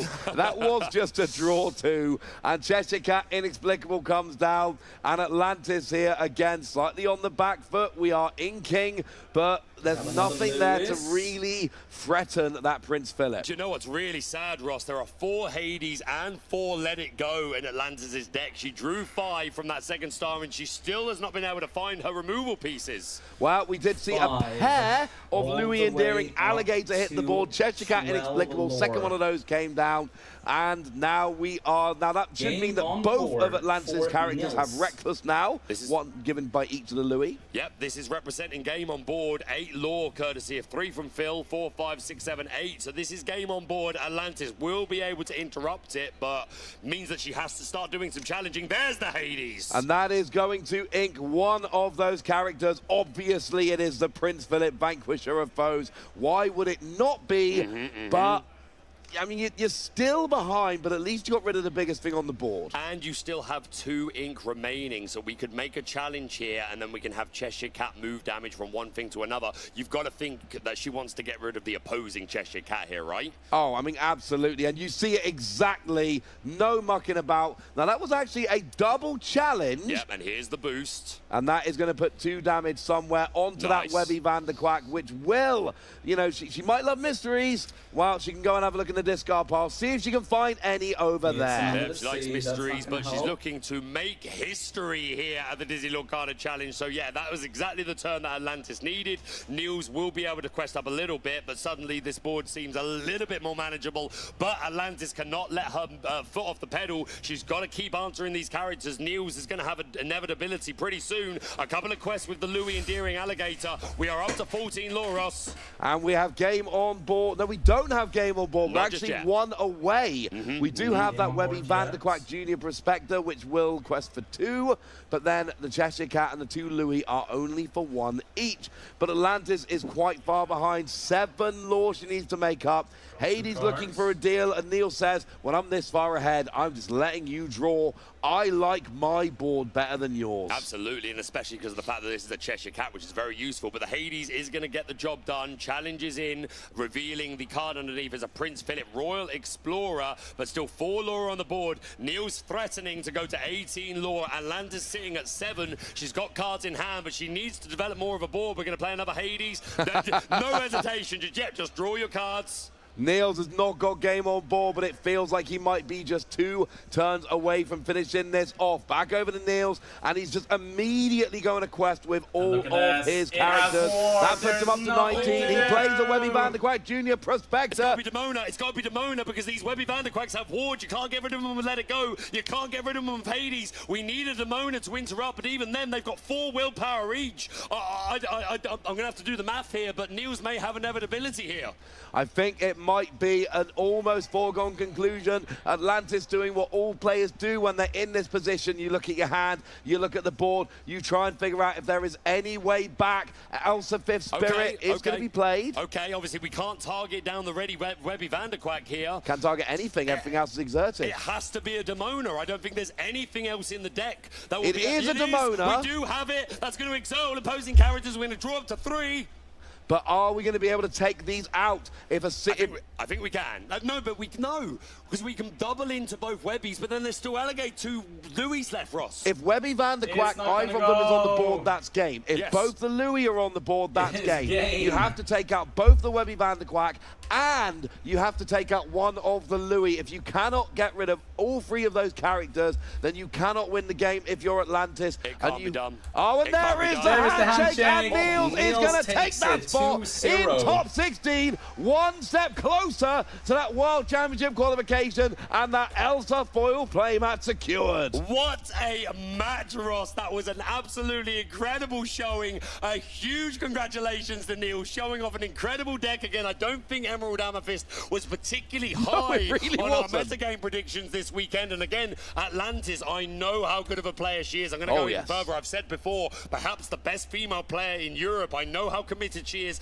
I know how passionate and talented she is, but a 2-0 over her is something to be very proud of. So yes, congratulations, Niels, proceeding on to the top 16 of the Disney Lorcana Challenge. That was a banger, Ross. That was a very fun game, and congratulations to Atlantis. Fine, you don't get to carry on in the tournament, but she's got her space locked for the European Championships coming up in September at Disneyland Paris. So, you know, that was the main goal of a lot of people coming in. You get to come back to Euros, and you're not getting the World's qualification this weekend, but you have another shot when you get to European Championships in September. So at least you get to come back for that. But Niels there gets to carry on in the tournament. 1 more win, and that is a Golden Mickey. But remember, and we are going to keep stressing this, it's very important, we are running 2 parallel events. Now, that was actually a Friday top 32. Sure was. There are a Friday tournament and a Saturday tournament. They both run to their own final. once we have 2 winners, one Friday, one Saturday, there is a grand final. We are doubling up on Golden Mickey, we're giving out 16. We're doubling up on the European qualification, we're giving out 64. We're not doubling up the World's Invitation, only one given out, but Niels is one step closer. Probably about time we had a chat with them now, isn't it? I think that sounds fantastic. Let's send it over to the lounge. We'll see you soon. I'm here with Niels. What a performance into the top 16. How are you feeling coming off the back of that, Niels? I feel incredible. Making day 2 is all I really dreamt of ever achieving. And making it with a green-purple I homebrewed on my own is a miracle for me. And yes, getting a feature match and showing it to the world is just such a great feeling. So Emerald Amethyst, I haven't actually seen the deck in action yet, so I want to know all about it. What can you tell me about your deck? It has the Webby Shift line, so I can ramp. It has a one-sided board wipe, and it has a lot of purple draw. So Prince Philip combo? Yes. Okay, amazing. Combo. And a one of Under the Sea. One Under the Sea. What's the split on Webbies? Have you gone 4-4? Have you gone for like 4 1-drops, 3 of the legendary Webbies? It's 4-4. 4-4, so really looking to consistently find that. Yes. So what's your matchup spread like? Do you have any really good matchups? Are there any weak matchups? I've tried to build the deck in a way where I thought that it was favored into the 3 main meta decks. So my matchup spread was only purple, steel, blurple, and dogs. With one exception, it was purple, yellow, and that one I lost. Oh wow! But everything else I won so far, so I think it could be favored into all of them. And you're going to be going into the next round in the top 16, 1 match away from that Mickey Mouse, which you can see just next to you here. Is that the prize that's now your main focus? It would be an absolute blast to win it, but I'm very, very delighted to just be here with a deck I homebrewed on my own, so I already won everything I could have asked for. Yeah, I think many people know I love to brew my own decks as well, and it feels all the sweeter when you can do it with your own deck. What was the sort of process like for building this deck? How did you go about building it, and how did you go about feeling confident enough to bring it to this DLC? So I just love green purple in general. I've played it ever since set 3, and I just went into the deck builder and asked myself, how would I have to build green purple in a way where I could compete in a meta like we already saw. And I have 1 week of prep time. I registered 1 week ago. Wow. So it worked out so far. That's so I impressive. can only hope it keeps on giving. That's so impressive. I actually think, especially in this format, it's been quite difficult to find those decks that can do that. So to do that in 1 week, honestly, is incredibly impressive. Thank you very much. Is there anybody you'd like to give a quick shout out to before we end? Yes. Big shout out to my entire Salzburg community. I love you guys. You've been there for me since day 1. A huge fan. Big shout out to my friend Jacob Frank from Vienna. He's been grinding with me and getting me into the meta really well. Yes. Thanks to everyone who says hello to me. I'm so happy to be here. That's so amazing. So happy for you. Looking forward to seeing the deck later on when I get a chance. So I'm going to have a chat with you afterwards about it. But we're going to be back soon with more Disney Lorcana action. Yes. Thank you very much, Bessie. Always fun to hear from one of our winners. Frankly, if I was up in top 16 in this event, I'd be pretty chuffed too. How about you, Baker? Ross, if I was in top 16, I would be insufferable. You would never hear the end of it. Thankfully, it's probably never going to happen. But yeah, we were just chatting while that was going on. That was a banger. Again, that first match, perhaps a little short, but it gave us the time to be able to show the entirety of that second match as well. And hey, anything Disney Lorcana, I'm happy to watch it. And again, green, purple, emerald, amethyst. Great to see it doing so well. Some cards that we don't normally see, right, Ross? A bunch of cards we don't normally see. And there was a bunch, we had to remind ourselves about the pull the lever and wrong lever combination. Yeah, it's been a while. Yeah, we've seen that before, but it's been a while. The Mickey Mouse Snowboard Ace, I don't remember ever seeing in a deck before. No, it's brand new. We didn't get to see it showcased there, but the new 6-cost uninkable Mickey Mouse was in Neil's deck, where on play and on leaving the board. Reminds me of Rabbit and Go. Your opponent has to discard a card, and we didn't see it there, but I imagine it's put in work throughout the weekend. But yeah, top respect to Niels, who seemed like such a confident and comfortable pilot with that deck. I'd love to know how many reps they've had on this throughout the set so far. Absolutely, and I'd like to know how much they're keeping people, surprised. And that's the thing, if you play these decks that you don't generally tend to see, that gives you a genuinely big advantage, because all of a sudden it means that your opponent, you know, if they get the hand a little bit lower than they'd like, thinking, you're not playing much hand disruption, and then all of a sudden Mickey Mouse Snowboard Ace comes down and maybe even pull the lever, which can discard a card from your hand, all of a sudden you're not playing around hand disruption because nobody's playing that right now, and then your hand gets completely wrecked and you go, oh. And it's all about too late. It's all about the miles as well, right, Ross? We're sure this is open deck list, so nothing in there would have been a surprise, but it doesn't mean that you're tested against it. It doesn't mean that I don't think many people are putting in miles against Emerald Amethyst with Mickey Mouse Snowboard Ace and cards like that. So you've got to think that's had an impact over the weekend, but that's to take nothing away from Neil's piloted that expertly, clearly very experienced. I was very impressed. And there's another little nuance here to the whole open deck list thing, because open deck list doesn't mean you get a copy of your opponent's deck list open next to you for the whole game. It means you get a couple minutes before the game starts to peruse their deck list. If I remember correctly, we are talking about printed Word deck list. Yeah, you get 5 minutes exactly. There's a lore guide there right with you. You get a printout of the deck list, both your opponents. You get 5 minutes. But here's my point, Baker. Go on, make your point. It's names. So you look down those names, you go, Mickey Mouse Snowboard Ace. Well, I'm willing to bet the majority of people in this room have forgotten what that card does. Because it's not generally a core constructed competitive card. Which means you've got to spend part of your 5 minutes on your phone looking up that card. It also means, like, if you tell me my opponent's got 4 copies of Cheshire Cat Inexplicable, I know what that card does and I ain't going to forget. If you tell me they've got 4 Mickey Mouse Snowboard Ace, I go, all right, what does that do? Oh, yeah, it's that one that discards a card on play and when leaving. Are you going to remember that on turn 4 when you're, stressed and in the middle of a game? Even though it's open deck list, it is still a big advantage having these lesser played cards because your opponent is going to forget some of this stuff. And not only that, Ross, you make a great point, but it also reminds me of open deck list. One of the cool features about it is if you are playing these spicy 1-ofs, 2-ofs in an open deck list format, your opponent needs to respect something like that. We talked a lot in the past, a card that saw a lot of play, Bell Accomplished Mystic, which has come out of most decks due to the Cheshire Cat Inexplicable, just kind of doing the job better. But we've had a couple of events where people are slipping in that 1-off Bell, and when you get to the open deck list, suddenly it's like, I need to play around that now, otherwise I'm a bit of a bad player. But yeah, I love the intricacies of it. That was a heck of a matchup. But yeah, great to see out my casting day with you, Ross. It is always a pleasure. We're going to be heading over to the lounge where I believe there's a little interview going on with our first winner, Damon. So let's send it over to the lounge. Take it away. Well, Illumineers, what a match that was between Damien and Ed Chu, but the dogs came out on top. That Amber Emerald deck taking it with a win in game 1 and 3. Tell me how you are feeling right now. To be honest, I don't know what to say. I'm so happy, especially that I played Ed, who is my legend. You could all see me playing like Ed, and that's why I really appreciate this win, and this tournament is awesome, and I don't know what to say.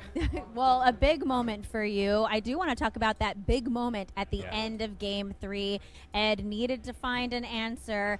How were you feeling in that moment, watching him dig and dig through his deck? Yeah, it was so stressful. It took hours that I was waiting and just praying that he has no Under the Sea. And I knew he has vision, so he played vision, so 5 cards, and another 5 cards with another vision. But right now, and then he almost failed. And thank you so much for watching, guys. I did it, so it's amazing. Amazing. Well,